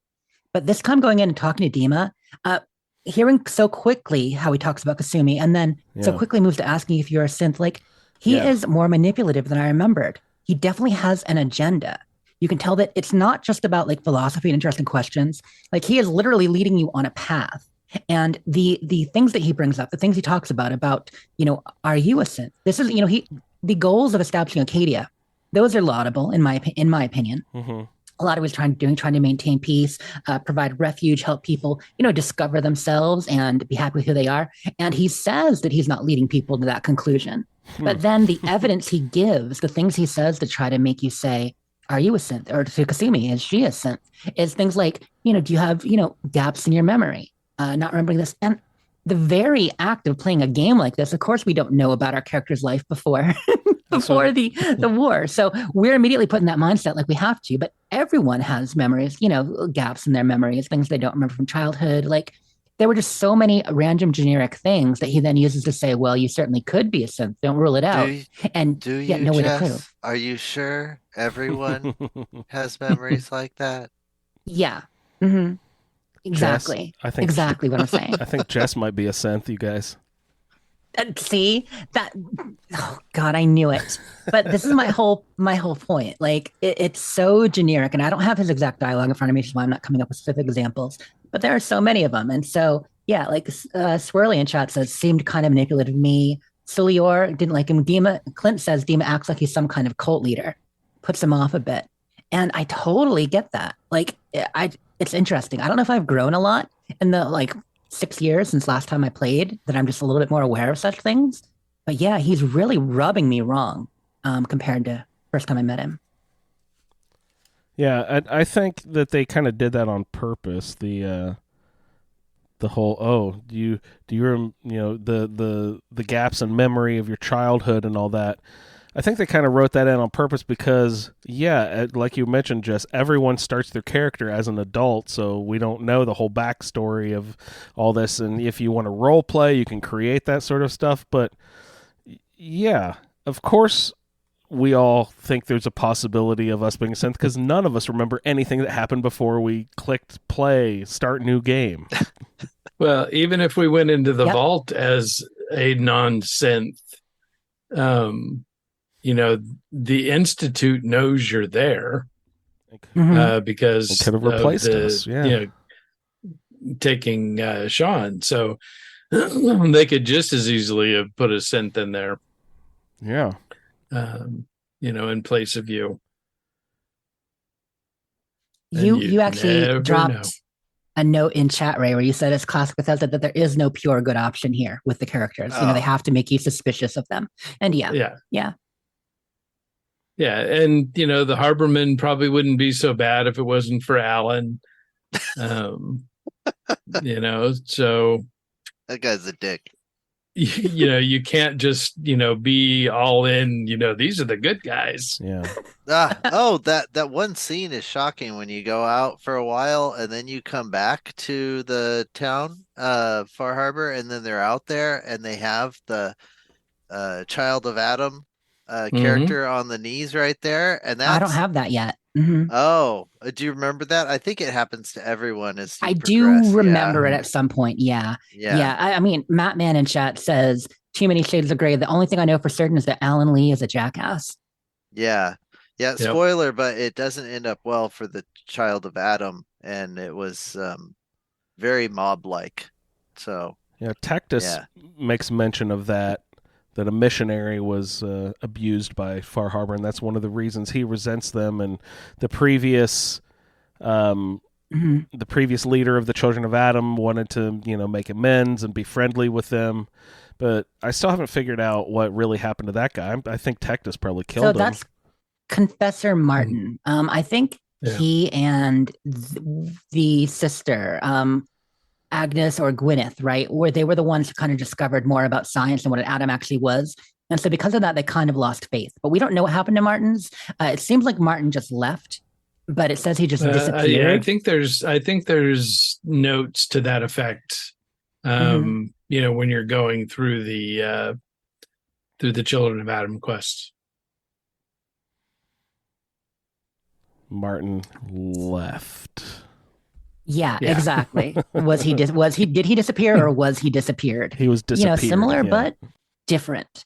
So anyway, you talk to Dima and you learn that Kasumi did come here. They contact over the radio that Kasumi believes she's a synth and has discovered herself. You learn about the fact that it's a refuge.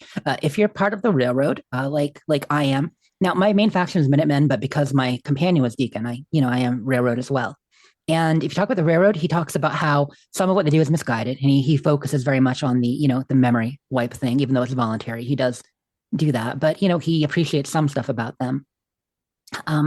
And you learn a lot about the way it's set up. That he founded the Acadia along with Chase and Faraday, Mr. Clean Hands, who has done his own deeds of similar nature. Yeah, as we don't necessarily know at this point, but yes, exactly. Yeah. Exactly. In fact, and made himself forget, but we'll talk about that next time, right? But but you learn about stuff and you get the mission Acadian Ideals, which the way Far Harbor set up, there's a lot of umbrella quests, which is something that they do a ton in 76. They didn't do a lot in 4 at this point, where it's kind of like help this person, help this person, help this person. So like for the Harbormen, you've got an umbrella quest where you help Cassie Dalton and the Mariner, and then people in general. Here it's help Chase, help Faraday. So you get quests from them. Faraday, I think you're repairing something. Chase wants you to help a synth that came in and things went wrong back in the Harbormen. And that's when you learn that one of the people who live there is a synth.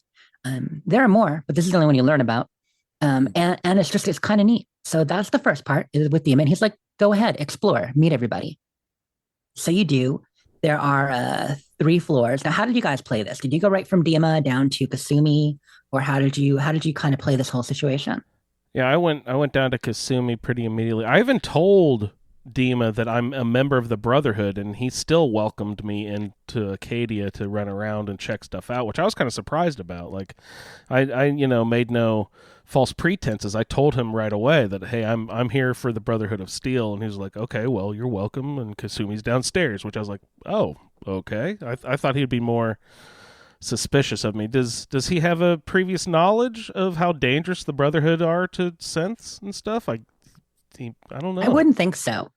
I mean, he knows a lot, but as we know, he got rid of some of his earlier memories. He's been in Acadia and the island for a long time. And you think he did that? I mean, Sorry, go ahead. I was going to say, I don't feel like most of the people in the Commonwealth knew much about the Brotherhood before they showed up, because they were down around the Capital Wasteland. There might have been rumors, but there was no like real Brotherhood presence up there. And his memories are stored in somewhere in the nucleus. I haven't gotten to that part of the quest yet, but they're stored like where the submarine is, where the Children of Adam are. And from stuff he said, it kind of makes me feel like he got rid of his memory so that he couldn't be held accountable for the things that he did in the past, right? It's two layers to that, I think. He originally, the nucleus was his home. Dima lived in the nucleus, and he gave that up for Brother Martin and the children after they were kind of exiled from Far Harbor. That's where Martin found Dima and restored him. Martin restored him. Interesting. I think he found him like kind of down. I'm not sure how he restored him, but he found him there and then brought him back to life, nursed him back to health. I knew that they helped each other. I guess I haven't, because I haven't gotten deep into that part of the lore again yet with the children. But I knew that they helped each other and they were friends. And then Dima, said you take the submarine, and that's kind of he gave it to them and left some of his memories there. He said it was partly as left the memories, partly as at least current Dima says it was as a kind of peace offering, negotiating thing, just kind of to show and establish trust. But at this point, Dima doesn't know what were in the memories. So the story might change once he recovers them. I think it's so he couldn't be held, so no one could torture him into realizing his past, whatever. And I like the part where he said that he was sat in a cave and didn't move for like a year or something. Dima, it's like I didn't know what to do. I was just roaming and I found Far Harbor, and then I just sat in a cave for a year. And so I was like, sure. Okay, all right, dude. I mean, that kind of makes sense, right? Because Nick was the same thing, trying to figure out who he was, what he was. And they had similar situations, but Dima didn't have the same personality. Does Dima? Because in this conversation, he doesn't. But do you guys know if Dima talks about the personality he has at all? Like, how Nick has. If you take him with Nick, if you take Nick, that conversation that happens between Dima and Nick, Nick reveals that he was just given the ability to, absorb knowledge and construct his own personality, where Nick was given the memories and personalities specific to the person that they used. The cop Nick Valentine, right? Yeah, and so they were like two tests, to see, and evidently it took a long time to get the personality to stick in Nick, and so the detective wasn't the first attempt. Okay, he had multiple personalities before he became Nick. Yeah. So was Nick sort of an experimental way to start testing if they could replace humans, and then they didn't finish before that other guy died or something? Well, so Dima, Dima was upset by what they were doing to Nick. And so Dima took Nick and escaped the Institute. Man, I want to see that backstory. That'd be a fun quest. So it's Dima, because they were both the prototypes, and Dima had developed his own personality, whereas Nick had the other stuff happening. But I guess that makes sense, that with Dima not having a predetermined personality, it would be much more, open without necessarily like goals and such. So it kind of makes sense. He gets to Far Harbor and just sits in a cave, just figuring out what to do next without any real like human drive, because he's not human. Right. He sits for a year in a cave until he found a submarine. Well, the submarine's in a cave. Maybe it's the same place. You're right. Could be. He sat in the submarine for a year, playing boat captain. Down in the crypt. Down in the crypt. So I went and talked to Kasumi down there. How'd your guys' conversation with Kasumi go? So it's a nice long convo. Did you tell her she's a synth? And do you believe her?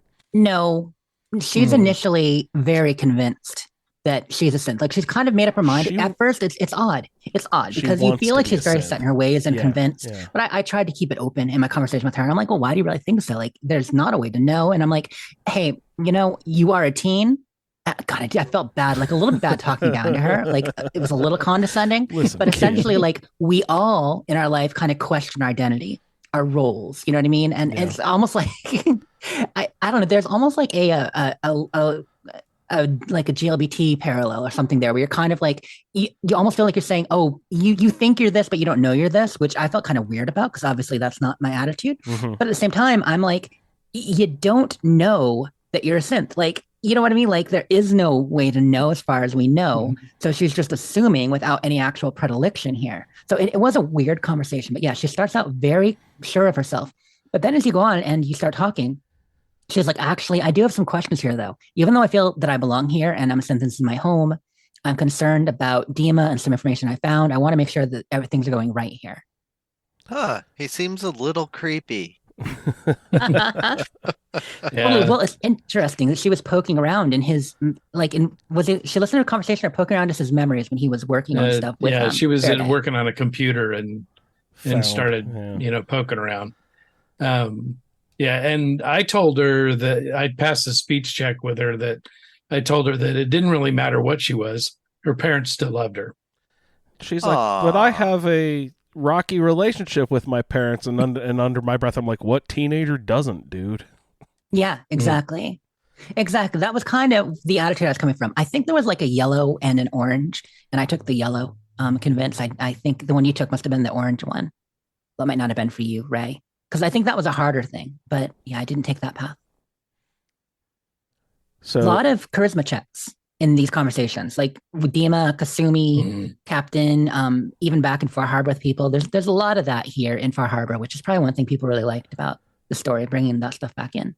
And then there's the quest kind of branches here, and there's a few different ways you can go about it. Like, I think you have the option to go to Faraday or the other guy. I just went straight back and talked to Dima, but you can, And that's what I did. You can set up a eavesdrop. I remember you can set up an eavesdropping thing for a meeting. I didn't even do that this time. I just went straight back and chatted with Dima. So I actually did the eavesdrop route. So basically, at the end of the conversation, what she reveals about suspicions when she was working on the computer is that she discovered that there were simulations, that Dima had run simulations about blowing up the island, about, what happened if the children of Adam were destroyed or if the Harbormen were destroyed, if the fog took over, a few things. And she was like, these seem to be some catastrophic scenarios. Is he planning on doing this? And so wants you to kind of find out more. And so your paths there are, you can hack Faraday's terminal to get access to things, find out more there. You can talk to Dima like you two are saying you did. Like actually just say, Dima, we saw this, we have this feeling, tell me more. Or you can get access to a storage room, which is still on the third floor. You go all the way back, you have to pick a lock. And then once you get in there and kind of sneak up to a window, you can wait and listen on a private meeting. So that's the course I took. And there's quite a meeting between Dima, Faraday, and Chase, talking back and forth. And that's when you discover that Dima is trying to broker peace and some of the steps they're taking and what the various factions, what the various people think they should do in order to maintain peace and keep the Harbormen and Children of Adam from killing each other. I think that's why I went to Dima was because I couldn't unlock the storage room and I couldn't hack Faraday's terminal. So I think that's why I just went talk to Dima. Was like, well, you're my last resort, dude. Yeah, you can find the key to the room. Oh, I didn't look around enough, I guess. Yeah, well, you talk to Cog, and you tell him, hey, Kasumi needs me to get something out of the storeroom, and said you've got the key. That's great. And he said, yeah. Oh well, shoot, I lost it. Where'd you lose and it, then guy? He tells you that he was helping Faraday move some stuff, and was really kind of irritated by it. And somewhere along the line, he lost his key. So then you can go up to the balcony of Dima's area and find the key laying there. Yeah, I should have done that. I did not do that. But I remember in past playthroughs, I've definitely done the eavesdropping, go into the storage room, you can listen. It was a really and instead of hacking Faraday's terminal, you can find the holotape with the program on it laying on a table in the back computer room. Okay. So there's ways around both of those locked paths. Yeah. But the crux of the info is not just their relationship with each other, but also the fact you learn about Dima's memories here. This is where you learn about the separated memories, that they are in the nucleus, and that all parties are concerned that if they were to be discovered by Children of Adam and people know it was in there, that there could be something explosive that would kind of cause the war, and they need to recover them. That is the long way to do the quest, but I think it's the funnest.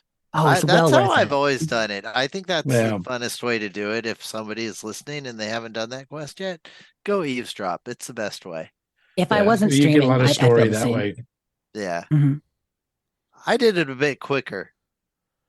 So I Who'd you talked kill? to Dima initially, and he sent me down to go talk to Kasumi, and that's great. I just chose the standard answers and went along, and then I was like, oh, I can go hack Faraday's terminal. So I just went up the stairs, went to Faraday's terminal, hacked into it, and yay, quest over. Woohoo! Because all that information you can get from a terminal entry there on Faraday's Yeah. terminal tells you that Dima's memories are in the nucleus, that Confessor Martin's the guy who found Dima, then Dima gave him the nucleus, and then Tectus took over. So all that's in a terminal entry in the Faraday's terminal. And I chose to not go back to Dima and talk to him or talk to anybody else. I just went back to Kasumi because I'm staying away from that cult leader. Does Faraday's terminal give you any indication what happened to Martin? Why Tectus is in power now? No. No? Okay. Not offhand. No, it says that we're running out of time. Dima, we need to send someone to get his memories. Dima's been on this island for more than a century. So wow, that's a long time. Yeah, it makes sense because that's how long Nick has been as well, right? Out in the Commonwealth. So Yeah, same time. But yeah, takes it is time to long. develop those synth versions. Is So he must have been on that submarine for years. Like, I don't know how long Acadia's been around. I don't know if we have a full timeline on Acadia, but I feel like Acadia's been at least 20 years or 30, right? Like, because you got to feel like in order for Professor Martin and the children to come to power there and then be replaced, it had to be at least a decade or two. Yeah, it just says, but now Confessor Martin has disappeared and High Confessor Tectus has taken charge. That's That's all it. the information they give you. Yeah. Is Faraday a reference to a famous scientist and or philosopher or something? Who is Faraday in real life?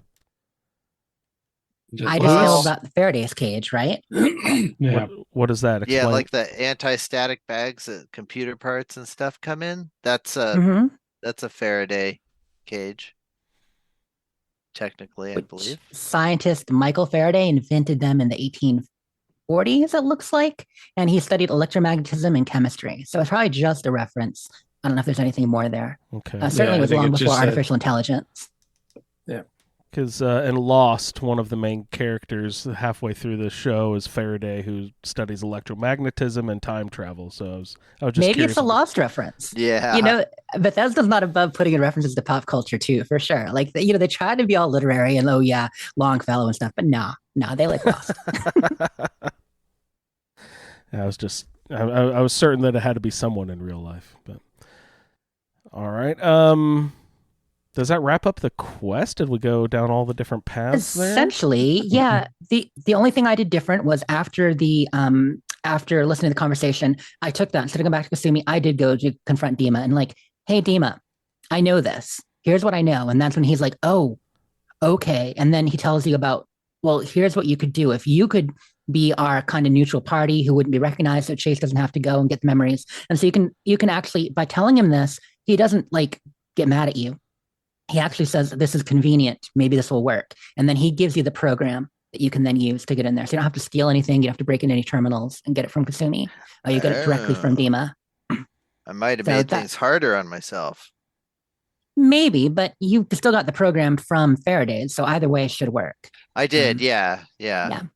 You just grabbed it off the table? Got it? No, you downloaded it from the terminal, I think.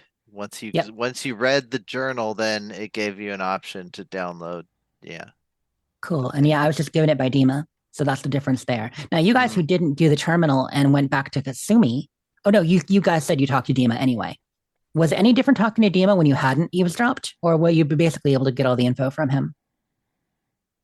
Yeah, you get it all from him. You have an option to tell him that, Kasumi had, hacked into your terminal and saw stuff about, these apocalyptic events.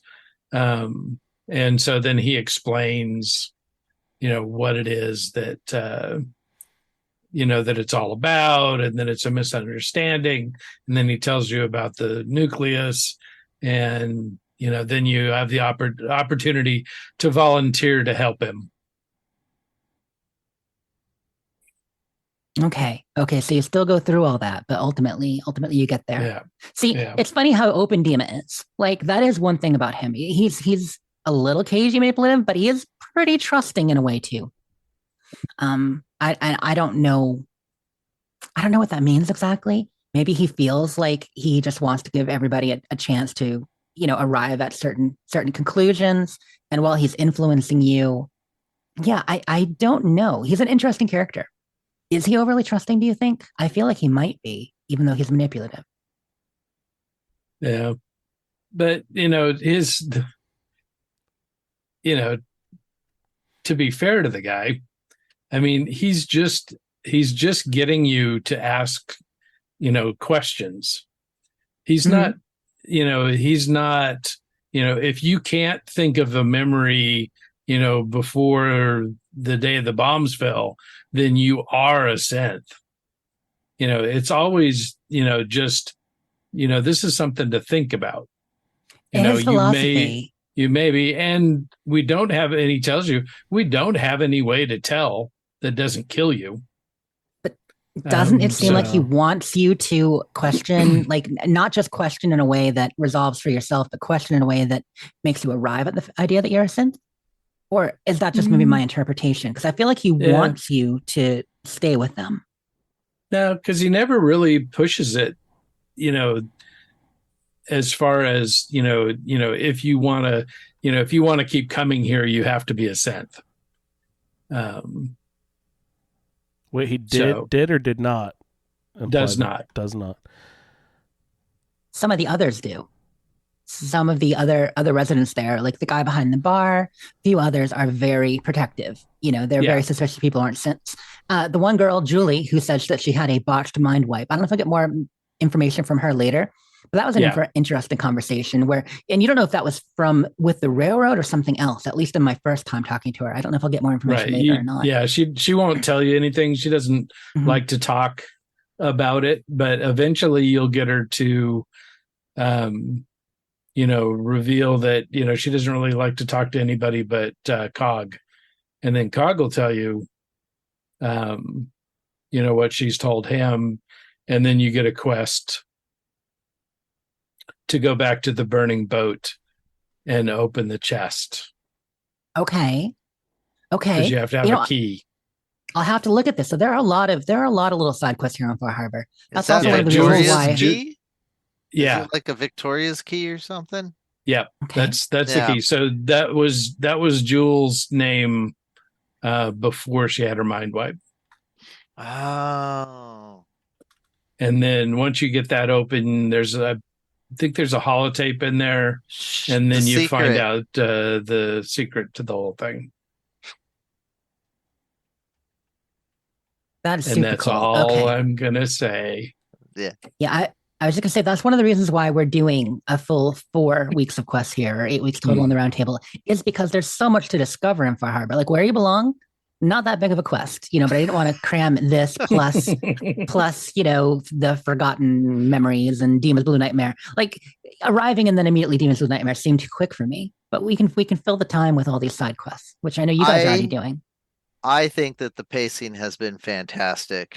For this roundtable, because you can't just plow through it necessarily in survival mode. So having time to actually make it to the next cell is awesome. Okay, good. I'm like, I hope I'm not going too slow, because this is a pretty, just it's like attending a college lecture and then you're done.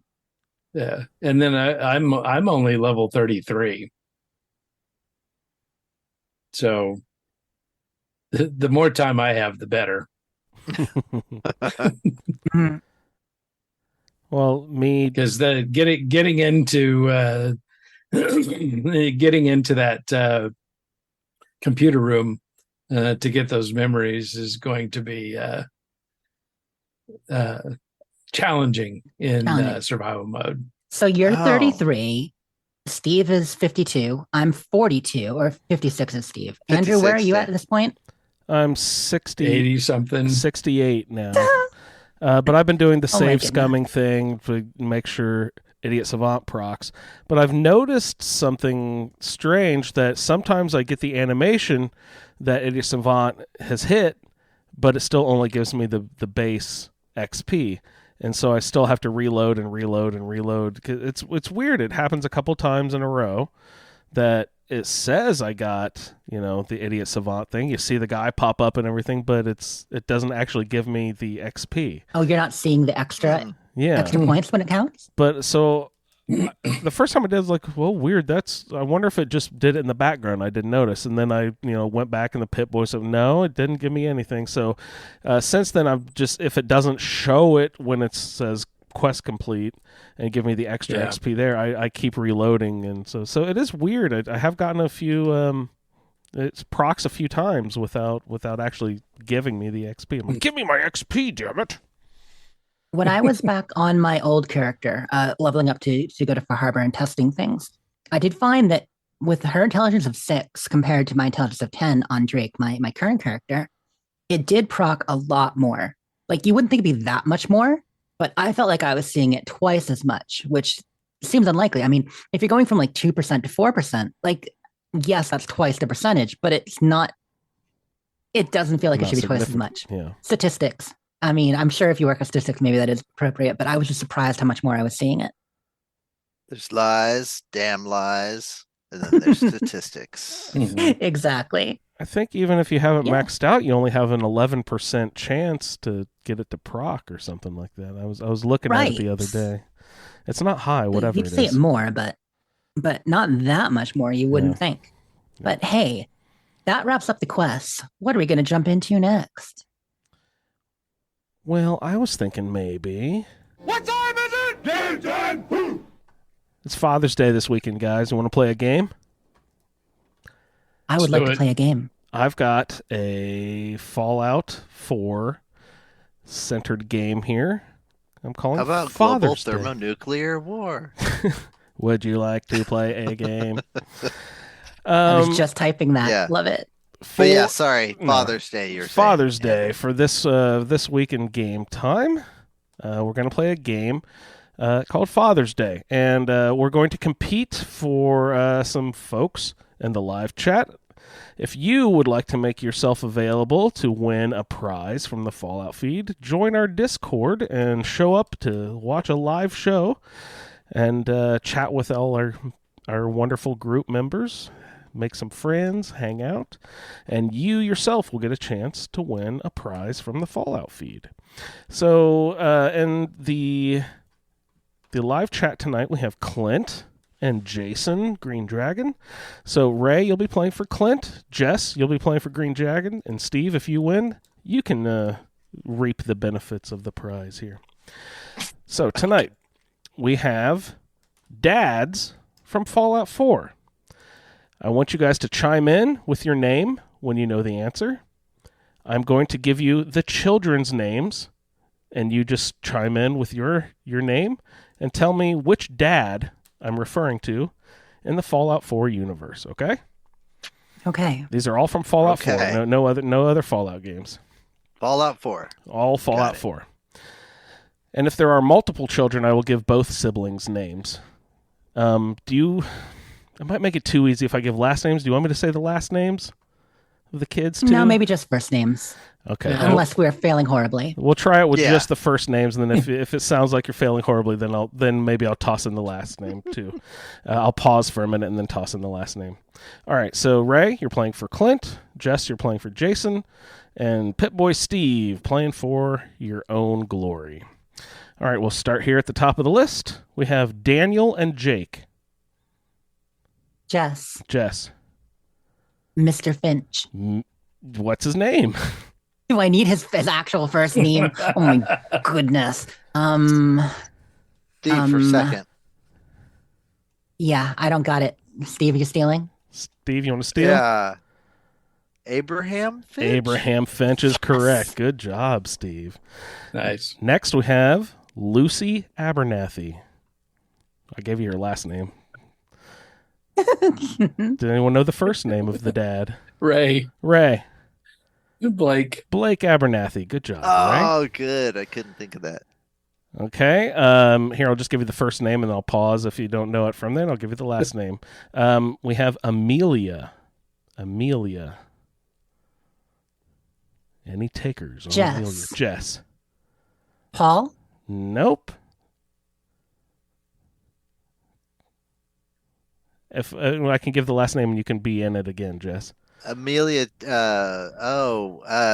Tommy Ten Pines. Nope. Ray, do you want to guess on Amelia? No. All right. Here, you guys can all be back in. Here's the last name. Amelia Stockton.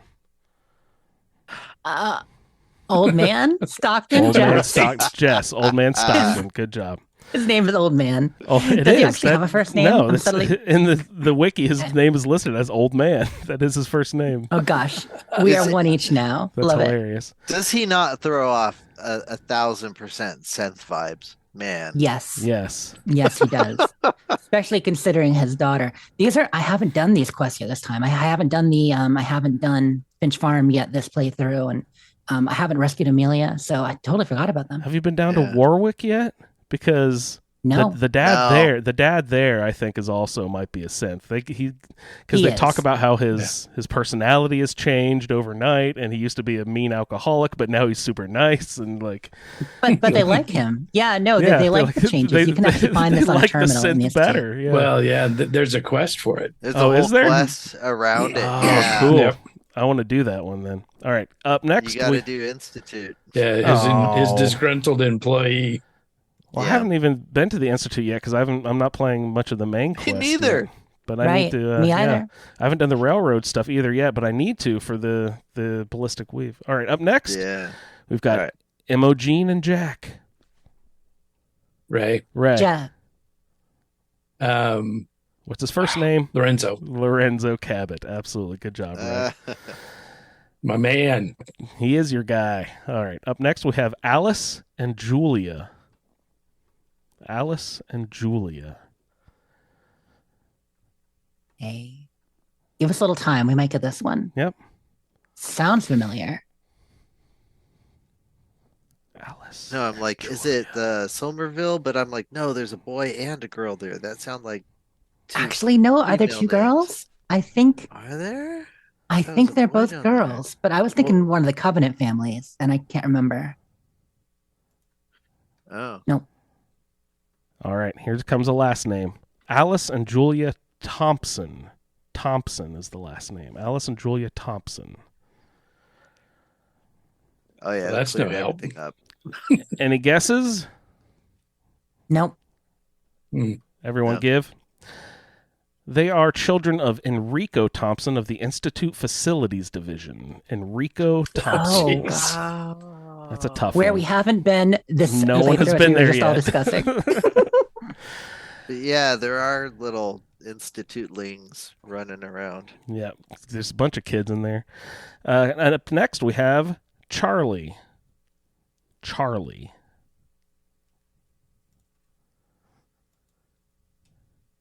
Charlie. Ray. Ray. Paul?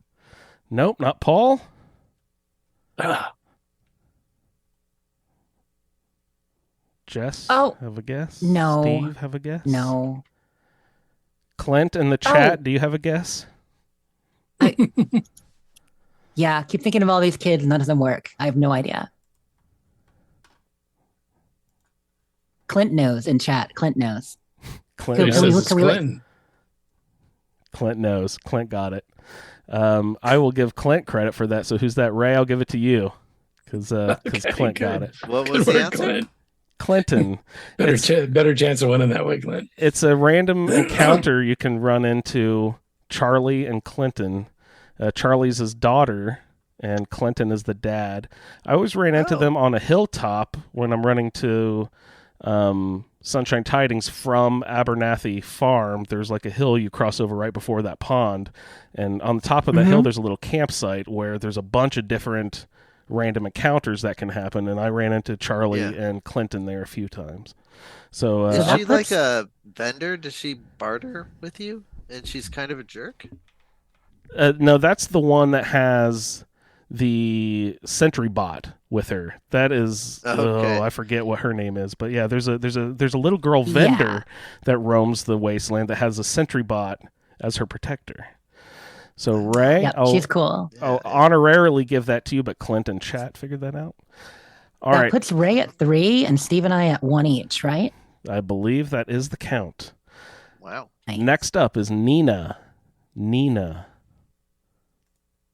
Pinta Santa Maria. Nina Pinta Santa Maria. Sorry if that accent was offensive. Yeah, I was not doing positive. Rage.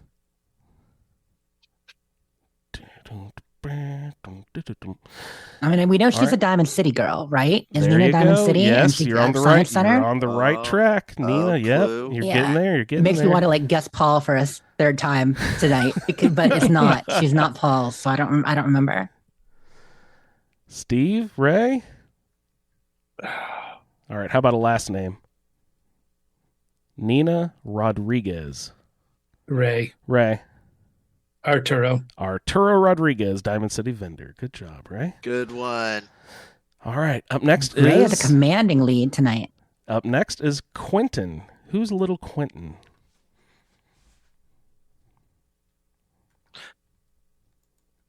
Little Quentin. I don't know, but he grows up to make great movies. Little Tarantino. All right. Last name?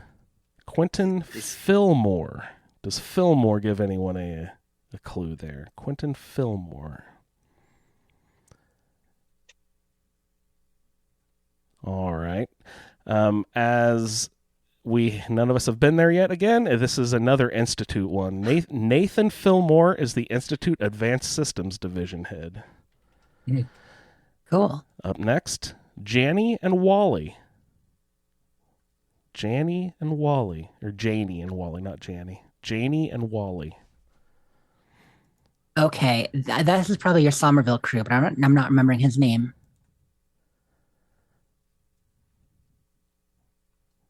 Haven't been there yet this playthrough. There's a Don't know. reason you don't know the guy's name from Somerville.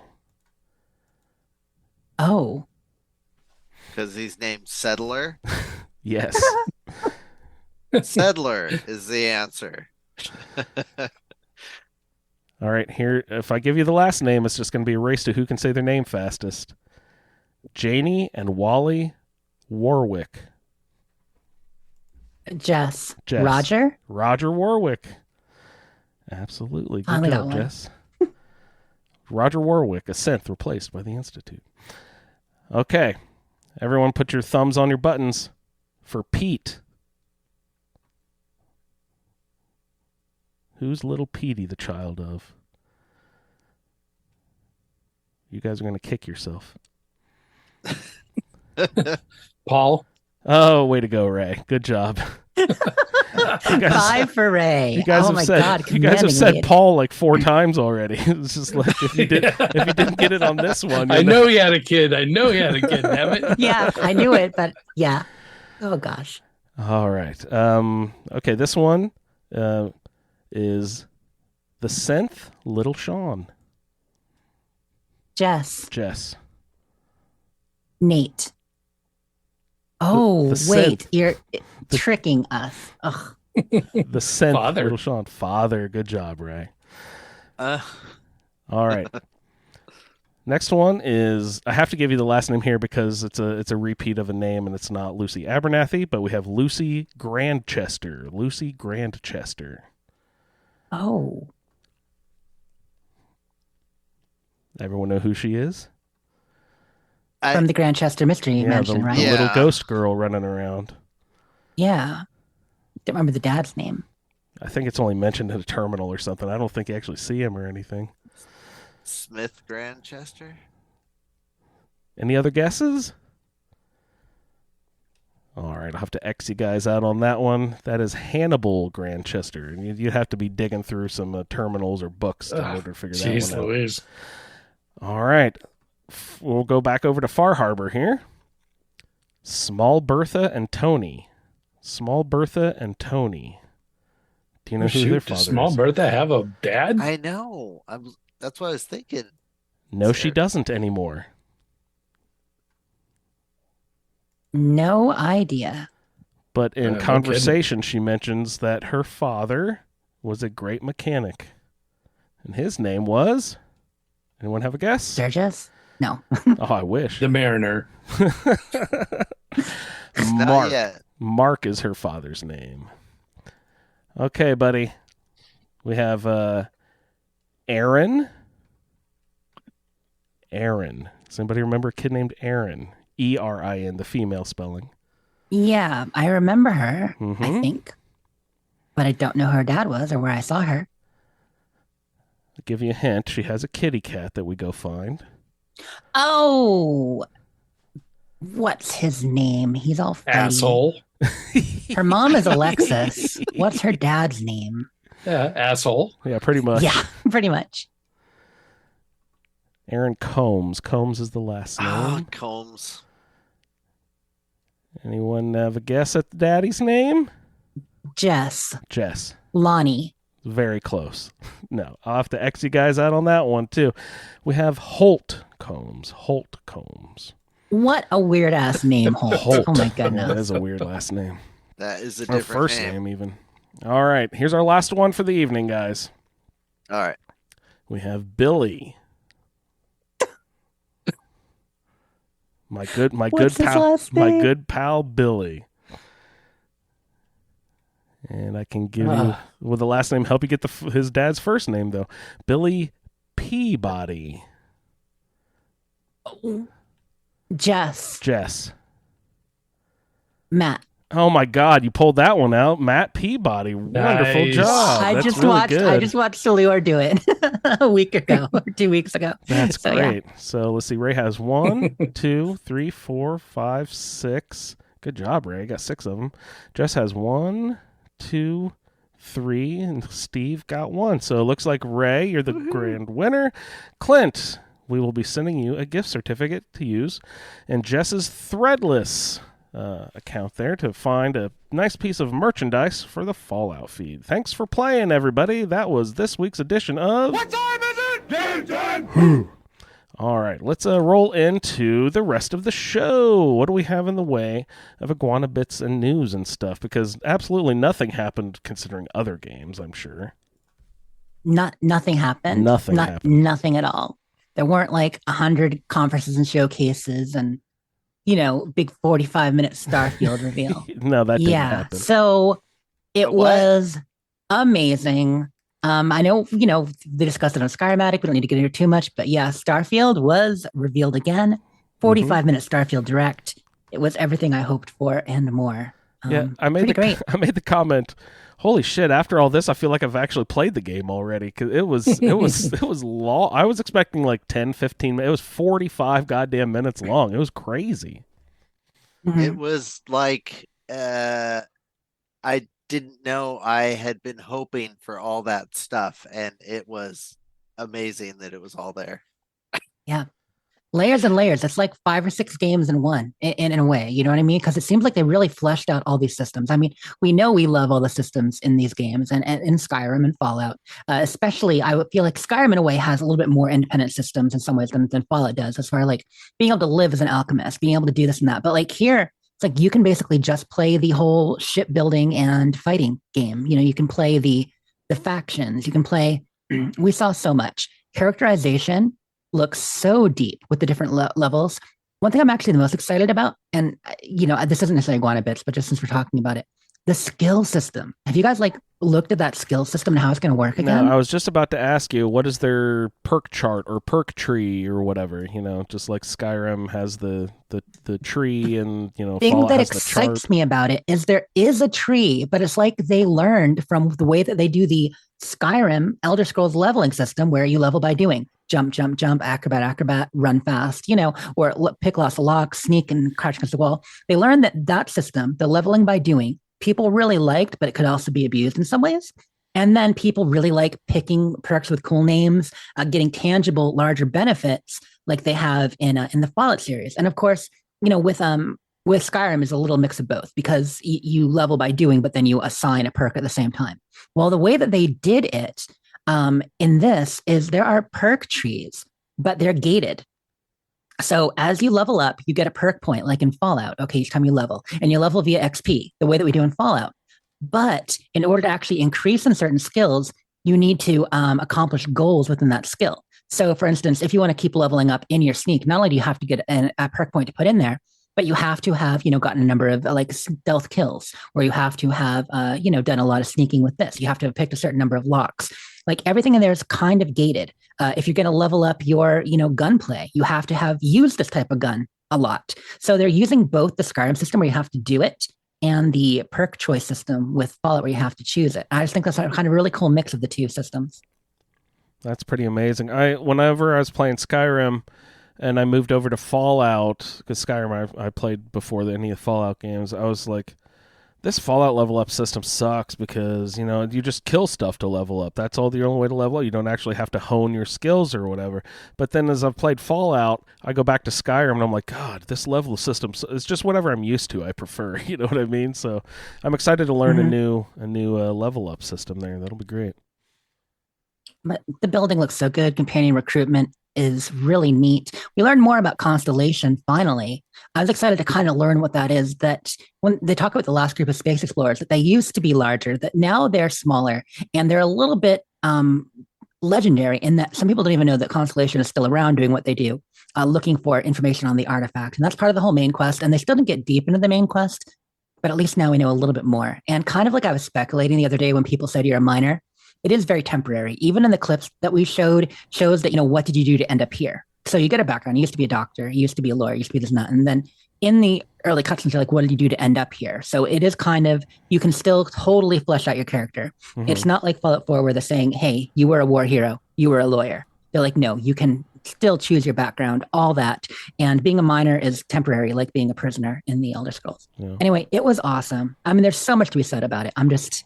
And traits. There are traits, all sorts of interesting ones, like I think there's one, you have parents and you can go visit them. Nice. But you have to send money back home. So it takes a percentage of all the money you make. It's great seeing the trade-offs on those. Yeah. Yeah. And then that one that looked terrible, the hero worship or whatever. Oh, the Adoring Fan one. Yes, it's Hero Worshipper. It's called Hero Worshipper is the name of the trait, but it gets you the Adoring Fan companion, like from Oblivion, which voiced by Craig Seckler. How exciting was that? Like we saw him. He's running up. He's got the hair. And he doesn't say buy Azura. He says buy something else. But he's like buy Azura. And yeah, same voice actor as the Adoring Fan of Skyrim. That's funny. In Oblivion. That was huge. Best. That's cute. Hey, Ray, did you have a ticklish feeling of familiarity when you saw that they had a mining laser and you scanned planets to find out what attributes are? I'm like, this is just diet No Man's Sky, basically. This is No Man's Sky Light that we're playing here. Well,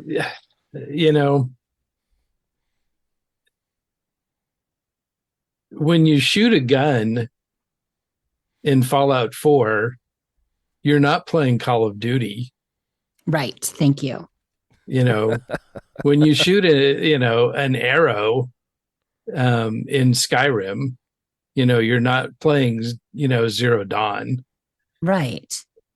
There's just some things, that are, ubiquitous in science fiction. I mean, sure, they could have given you a pickaxe and said, mine that way, but, technology. So the animation, whenever I saw it, I was like, wow, that was a lot like No Man's Sky, especially the mining laser thing. I was like, that, I think that's most similar. The way some people have described it is like take the procedural generation and some of the mining and extraction stuff from No Man's Sky, but put an entire whole ass Bethesda game on top, extra large, supersized with all the dialogue and story and everything that No Man's Sky doesn't have. Yeah. But Ciliar in chat mentions the map system reminded him of Mass Effect, and it totally does. major Mass Effect vibes from this. And the ships, the flying is like like X-wing TIE fighter, like that kind Oh, of no. game. And there's a Yeah. lot to They it. mentioned dogfighting. I'm like, fuck, no, I can't fly and shoot stuff at the same time. I'm gonna have to pass the controller to my son. That was always the joke that when Tori and I played Lego Star Wars, whenever we got to the flying levels, I would just drop out and let her do it. Just I don't know why, but I cannot fly a ship and shoot things at the same time. I'm terrible at that for some reason. Gonna have to pass the control off to Mo. Here, Mo, come play with me. The traits seem to determine so much. So I've been taking some notes on this stuff. Oh, And yeah? for instance, looking at the religions. So they mentioned during I think it was actually Todd's interview afterward, or someone else's interview afterward, not in the showcase about religion, but different groups you can meet. There's the worshippers of the Serpent's Embrace, that are kind of like raiders. But if you take the Serpent's Embrace background, which is a background trait, you can actually, as part of their faith, not actually fight them. You can get along with them. There's another one, raised universal, and that's the same kind of deal. You're raised as part of the Sanctum Universum, which gets you a special chest full of items and donations with Sanctum Universum in New Atlantis. But you cannot join the House of the Enlightened, which is another way to be raised. You can be raised enlightened. So there's these different religious factions you can be part of, and you get access to the church and their services and different traits they have, but you get cut off from the other. I guess kind of like Morrowind, if you want to look at it that way, with you can be tribunal, or is that kind of like factions a little bit, or? Yeah, No. but religious factions separate from your actual factions. But talking about raider factions, or possible fighty factions, on top of the Crimson Fleet and the Serpent's Embrace group, we also saw something in the trailer called the Red Line. Now I don't know what they are. Was it Red Line, Red Runners? Anyway, you're talking to them, and they seem to have a base. And on the background it says "Run, Run, Run." I don't know if they're like a gauntlet kind of thing, but there are definitely going to be lots of smaller factions throughout the game. With set pieces that look exciting. That's sweet. Yeah. I'm checking. The name of that trait is the hero worshipped. There's one called introvert. You really need your alone time. Exerting yourself uses less oxygen when adventuring alone, but you use more oxygen when with other companions. So Ray, there's one for you. And there's an opposite one called extrovert. So once again, there are a lot of like go this way or this way to really change some of what you do. Alien DNA. Now that's interesting. Alien DNA is a trait, and I don't have a description for that yet. Just saw it on the list, but that's super cool.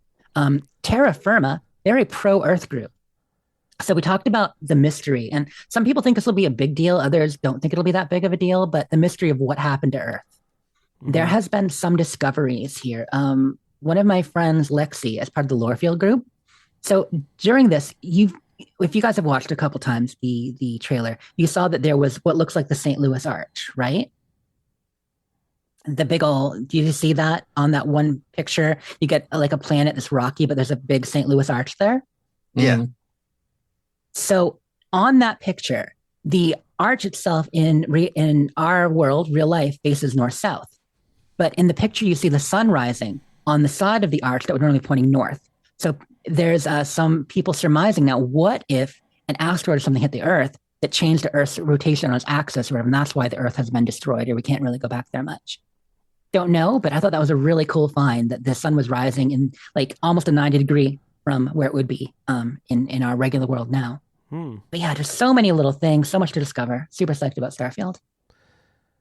Yeah, I was sort of mockingly saying something about, we've got this, like, there's No Man's Sky aspect, there's Fallout aspect, there's lots of Skyrim to it looks like, but we're just missing the magic. And then I walked away to go to the bathroom, and then I came back and I see the comments like, what was that at the end? Was that space magic? Like, so I know I missed something, so I need to watch it again. What were you talking about? Is there some sort of magic stuff going on there too? So perfect. That's their little cliffhanger.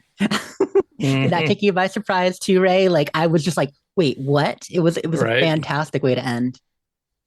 I notice here a trait, the space trait, and we were talking about influences earlier, and it's very expanse.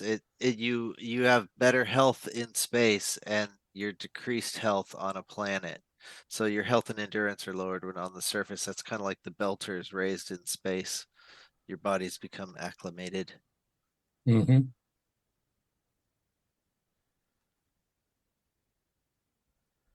So many Yeah. cool things. I'm There's a looking lot of through different lists right ways to now. go. Yeah. We're There's going to be the amount of lore we're going to see, the amount of dialogue, like the fact that it's, they're like, yeah, there's more dialogue lines for this than Skyrim and Fallout 4 combined.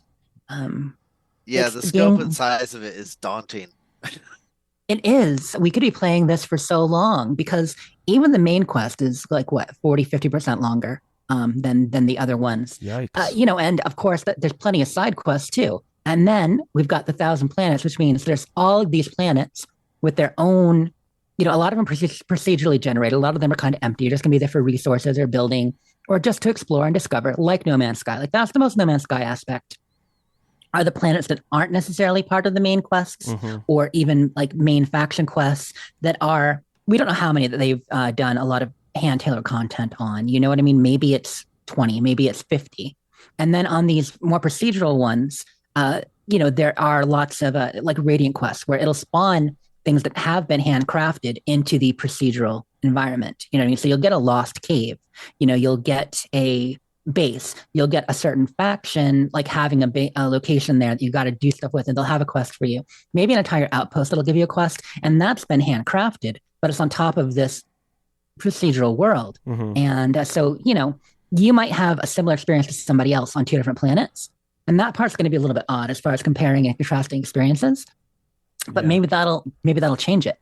What if you can get the same quest on a water-based world compared to like a very arid one? Will that change it? I don't know, but it could be cool. One thing I was curious about is like Skyrim has all the different races, and I just saw people and anything alien just looked like to be sort of an animal, and I was hoping for like a Skyrim style of like, oh, we go talk to these different races of people and for trading and quests and whatnot. Was there any evidence of that? Because I kind of missed it if there was. No. There's always expansions though.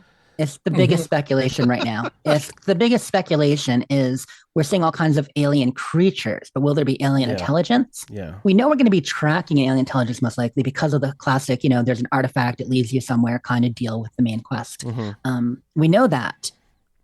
The biggest speculation is that it won't be the end of the story, but maybe mid-story or late story. You know how you have like the first, second, third act, Brotherhood showing up, finding the Institute, all that sort of thing. Right. What if at this point you get that expanse moment where you do find a way to travel further and you do meet some kind of alien intelligence, and how much can you interact with them? I don't know, but they've already said they're going to be doing lots of story DLC or DLC after of varying sizes. Todd said that in his IGN interview. He did a good interview about 26 minutes after the showcase with Ryan McCaffrey from IGN, and he got deeper into some things there for sure. We got some good answers. But he talked about the DLC path and the fact that right now, if you get the premium edition, you're already getting the first story DLC, which is called Shattered Space, I think it was. So that's going to be a whole... It's going to be like Fallout 4, you know what I mean? Where we got like small DLCs, we got big DLCs. We're going to get Far Harbor, hopefully, in space. I mean, nice. Yeah, I went ahead and pre-ordered that where I got the first DLC pack and all that. I tried to sign up for the one where you get the watch, but they were all sold out. Oh, those Constellation ones, $299. I mean, it's a little pricey, but I was like, that watch would be cool. I mean, I haven't worn a watch in 20 years, but like, I probably I might wear that one. Ray, did you get it? Did you get the watch? Did you get the watch No. pack? No. It's like, no. I've got no use for a watch. Don't need plastic crap. I haven't worn a watch in longer than that. Yeah.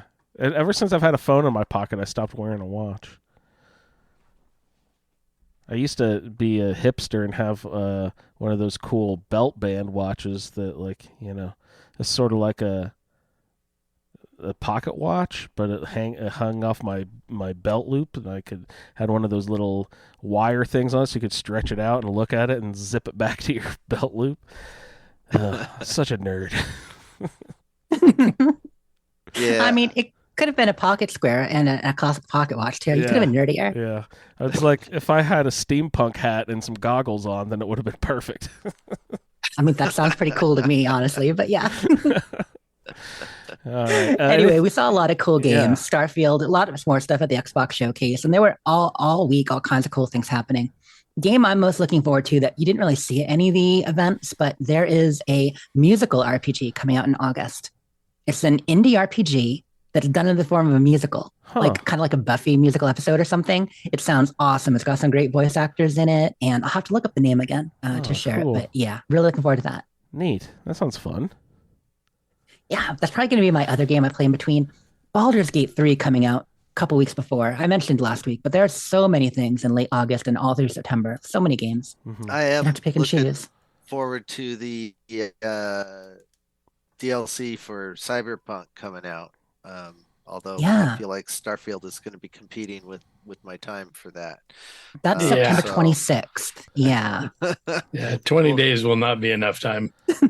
I saw Ray make a comment. Ray, what was your comment? You were saying that Starfield is going to have to wait until you're done with the No, cyber no. or vice I versa. said I won't be starting the Cyberpunk DLC until December Oh, because you're going to play Starfield because first. I'll be playing Starfield. Right.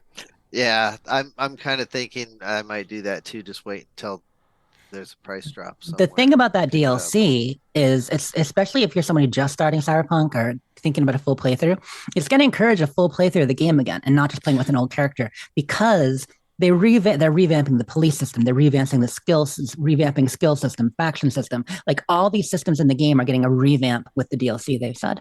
The Like, trees wow. the skill trees look totally different, completely different. Which actually is not a bad thing that it looks different.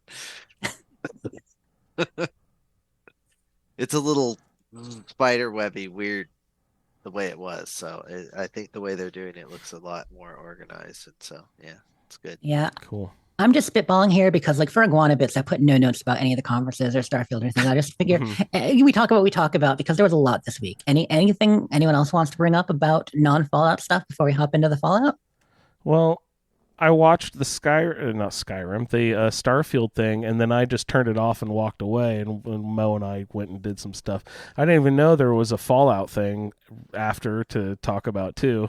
I should have stuck around and watched that. So I didn't watch the Atlantic City stuff. Yeah. That was during the Xbox portion. And so they had a really cute little, one of your classic, Vault Tech kind of commercial things with Vault Boy animation, a little bit sketchier. It was a different style, but it was done as a sing-along music thing. And as it went on, yeah, hope you like this little ditty. You're heading to Atlantic City. So we learned the next expedition is going to be taking us to Atlantic City. We didn't know it was an expedition at first, but then there was an Inside the Vault shortly after. We got them a bit saying that it is going to be an expedition. However, keep in mind, expeditions are just a framework. So once you travel to the location, there could be a lot more. Maybe we get 2 missions. Maybe there's a bunch of NPCs to interact with because, in the pit, in those ones, like when you go talk to Hex, you've got Wicker, you've got the others there. There could be a lot more people and story. They just didn't give us that on the first expeditions. You know what I mean? It's light story, light questing. But there's no reason it couldn't be. And speculation time. I think this is why we didn't get a roadmap. Because they started doing their second expedition and they were planning on, expedition a year, a couple of missions. And like they always seem to do, they got more ambitious, bit off more than they could chew, taking longer than planned. And so now we're getting Atlantic City. And I think it's going to be a larger world space with more people. And so they didn't know if they'd be able to get it up for the fall. And ultimately they decided they could. So that's my guess as to why we didn't get a roadmap this year. Mhm. Interesting. For some reason, the pit just felt like a chore after a while when they kept putting it in the daily challenges and stuff. And I'm hoping for something a little more relaxed. Like I wish there was a base station, where you could sort of have a camp Yes. and a camp stuff Which is where it connects to your what home. the refuge Yeah. could have been. Like if that was the White Spring Refuge could have been like your base for the pit, except the reason it felt like a chore was having to make the stew and do the donation and take your photos every time. Well, they're getting rid of that, Andrew. You're no longer going to have to do that. Good. And that should even be coming with this update, I believe. So for those who don't know, the next update is coming on the 20th. That's this Tuesday. We're going to get the next season 13. Shoot for the stars. It's the Hollywood themed season like we talked about last week. We had all that information. And we are also going to be up.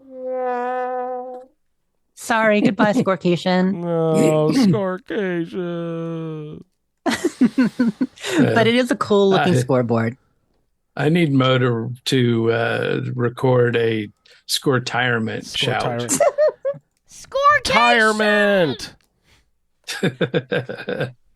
I think we have as many people in our group on Scoretirement these days as we do on Scorecation or aiming for it. Yeah, I'm playing with the idea of not doing the dailies and just sort of doing it organically. Like people have said, there's no reason to stress about it. Look how much time they give you each season. They don't even know when the end cap is, and it's usually a couple weeks after we think it's going to be anyway. So Sometimes, this time for sure. I might take it do the slow route instead of like try to bust through it in 4 weeks or 3 weeks or whatever. It's worth it. It's worth it. I mean, this last season was 16 weeks. I do think, once again, conspiracy theory, but I do think that they were planning on switching when we originally thought, like June 6th or June 13th originally. But stuff got busy. They're preparing for the Starfield showcase and everything else, and it got delayed. I say that because we do have the next community calendar talking about what they're doing for June, July, August, and September. And officially on the calendar, it doesn't have a date, but it says that season 14 begins in August. So if season 14 begins end of August, that only gives us 10 weeks to do it instead of the usual 12. Uh-oh. So if the season switched 2 weeks ago, I know I'm countering your argument. Now you're feeling the pressure again, Andrew. Oh, no, I'm But if we got it 2 weeks ago as expected originally, we would have the standard 12 weeks. So that's why I think maybe they were originally thinking when they designed the calendar. That doesn't mean they can't push it back. You got at least 10 weeks. And trust me, I always get mine logging in once a week for the weeklies and dailies, just once a week, sometimes more, but Yeah. never feel I have to. And I'm by week 8 or 9, usually done the scoreboard, maybe 10. Well, you also mentioned So you Meat got Week this. is coming up on the calendar, and that seems like a good time to switch to a new season or whatever. You know what I A mean? double helping of Meat Week. Double helping. It said. Did it really say double Which- helping? Oh no, 2 weeks. Yeah, of they've Meat done Week. that the last 2 years. They call it a double helping of Meat Week because it's 2 weeks long. Yeah. It's just kind of the way they've been doing it. So here's the community calendar. We did get that out. We are still going to have Invaders from Beyond. Originally on last calendar, it was going to be end of June into July. Now it's just July 4th to July 11th. So we're going to get Invaders, Alien Invasion again, July 4th to the 11th. Mhm. Looking ahead, That was a fun event. I like that event. I like that one, and we haven't had it for a year. That was good. Oh, we had it in April when it launched last year, and then again like June or July, whatever it was when it replaced Meat Week. And now it's been a year, so I'm glad to have that back. I liked Um, it. It happened at different places. Yeah, Yeah. still six Yeah, possible different sites. locations. It was like it was Mhm. so it made it very unique every time, even though it was the same thing. Yeah, it's a little over the top, but it's not like you're Yeah. fighting the same Beaver Titan in the same location every time, or the Scorchbeast Queen in the Yeah. same location. Totally. Agree with that. On the scoreboard, the community calendar, looking ahead for the whole summer. Oddly, they actually do show an update in July and August as well. So they have multiple updates planned for the summer. And they have something called the Summer Camp Challenge event. So for my fellow Ooh. camp builders out there, we have no idea what this is. But July 25th to August 8th, the Summer Camp Challenge event. So I hope- maybe it's something really cool, or maybe it's kind of like log in every day and build one thing. I hope I it's- don't know which it's going to be I yet, hope it's but at least tied there's a to new the- event. I hope it's tied to the Pioneer Scouts somehow, and like we're Yeah, going off to totally. summer camp something. That'd be fun. We need more with them. That would be awesome, right? Because summer camp, that's smart. Yeah. That'd be sweet. Didn't even think of that. I But that's pretty much it. Meat Week ahead, Invaders, Camp Challenge event, and that'll be throughout the summer. And then Starfield comes out. So get ready to throw all your Fallout away, everyone, for a couple months so we go to play some Starfield. Or, finish our season because our season ends in mid-September. So we're either going to have to jam ahead All right. to finish our Fallout feed season or, just play a little bit of both, which is good. So that is the season. The update info, once again, that happens. We're getting a couple new cryptids. We're getting some new events with those cryptids. We're getting some cool little updates for the update quality of life stuff. We'll see all the patch notes soon. And don't forget, there's going to be something called the Costa Daily Missions, which you're meeting Vinny Costa, and you're doing a special daily for him. That's going to be like a series of 7 things you have to do in a row. And after you do them, you unlock some kind of cool master quest and cool camp item. That should be a fun one. Yeah. Where's Vinny? Vinny Costa is the guy with the coffee mug at the east end of Big Ben Tunnel. Big Bend Tunnel East with has the barricades up and all the moo-moos. Yeah. Yep. I don't end Yep. up there a lot, but yep. So he is there, and that's one of the sides where you start the mission to go through Big Bend Tunnel with Yeah. either one of the pairs, Eugenie. I'm forgetting everybody now. I'm forgetting what it's called. Oh my goodness! But I love that event because Caravan. What is that? Yeah. you have to talk to Vinny to start it. So people don't do it that often, but I try to every once in a while. But yeah, he's the second in command of a Blue Ridge Caravan and All right. guy with the coffee cup. And so he, along with his nephew, you're going to have some quests. You're going to meet his nephew. His nephew is the one who loses some cool stuff, loses some ballistic weapons that are or explosive devices that to some Mothman cultists. And that'll be part of the route of that event in the mire, helping his nephew. I'm forgetting his name, something Costa, of course. And then the other one is with the Middle Mountain Cabins, and that's once again Blue Ridge defending. So Blue Ridge Caravan getting a lot of events, a lot of story with this one, and hopefully there's more to it. But I also wrote down expeditions because of the fact that we don't know exactly when the Atlantic City expedition is coming, but it's probably going to be next year. Like the one video seemed to say that it's going to be early next year, and not this fall. So we still don't know what's happening for the game in the fall. Hopefully something cool. But we'll no longer have to do our dailies to get to the expeditions, and I cannot wait for that because that'll make them way more fun if you can just say, hey, I'm going to go to the pit. Let's do that. And then, take 20 minutes and do the pit. Very cool. Looking forward to All all I this got new for stuff. Iguana bits. All right. Well, I'll give another shout out here. Happy Scorecation to all of you who are enjoying it for the last week here. On Tuesday, we start the new season, so congratulations to everyone who reached Scorecation. Scorecation! And I'm sorry that Scorecation is coming to an end. But also, shout out as we go out the door here. Happy birthday to Fallout Shelter. If you haven't logged in recently, go ahead and log in, I think, every day for the next few days. And it seems like they're giving out a hefty amount of lunch boxes and pet crates and everything over the next few days, at least the last 2 they have. So hopefully they'll keep up that pattern. Happy birthday, Fallout Shelter. I know it gets a little game. Yeah, I say that tongue in cheek, it's kind of our inside joke, but I really do like Fallout Shelter a lot. It's really fun. It's great. I've been playing Dude, I've played a lot of it, as you know. Yeah. Well, I never played survival mode in it, so I started Survival Vault a couple of months ago, and it has a survival in Fallout Shelter? I didn't even know that. Yeah, if settlers die, you can't bring them back. If they die out in the field, whatever, that you lose all the stuff that they collected and all that. It's a pain in the ass. But I started a survival vault, and I'd kind of forgotten about that. But I've been playing that the last couple of days when I load in, and I'm just like, oh, I've got a survival vault. I could use a shit ton of lunch boxes, sure. So like when I loaded in my normal vault, and it was like, would you like to cash in your lunch box? Like on this vault, and I'm like, no. So I switched over to my survival vault, and the last 2 days I've gotten like 13 lunch boxes and a few legendary settlers and a bunch of good weapons and an alien robot pet and everything. I forgot that they added alien pets. I'm like, wow, look, it's a little God, I don't remember what they're called, but the little ones that fly around, they look like a little triangle that fly around is like the next Roundtable. Yeah. That's right. Yes, Fallout Roundtable. Now that we got survival Shelter Survival Roundtable. That'll be perfect. Can't wait. All right, I hate guys. it. Do you guys have anything else you want to get into before we shut down for the night? Steve, anything? No, not really. All right, you guys. Well, and in that case, you can find him over there on Twitter at Snort. Steve, you have to tell me what it is. Ranzrox Snort. It's Ranzrox Snort. Or you can just search Pip-Boy Steve. It also pops up that way. So yeah, I think it comes up that way. Yeah. Steve, thank you so much for having me. Yeah, thanks so much for coming on, and thank you so much for all the work you do for the show with all the character generators you produce for us and everything. It's such a wonderful aspect to have to our show.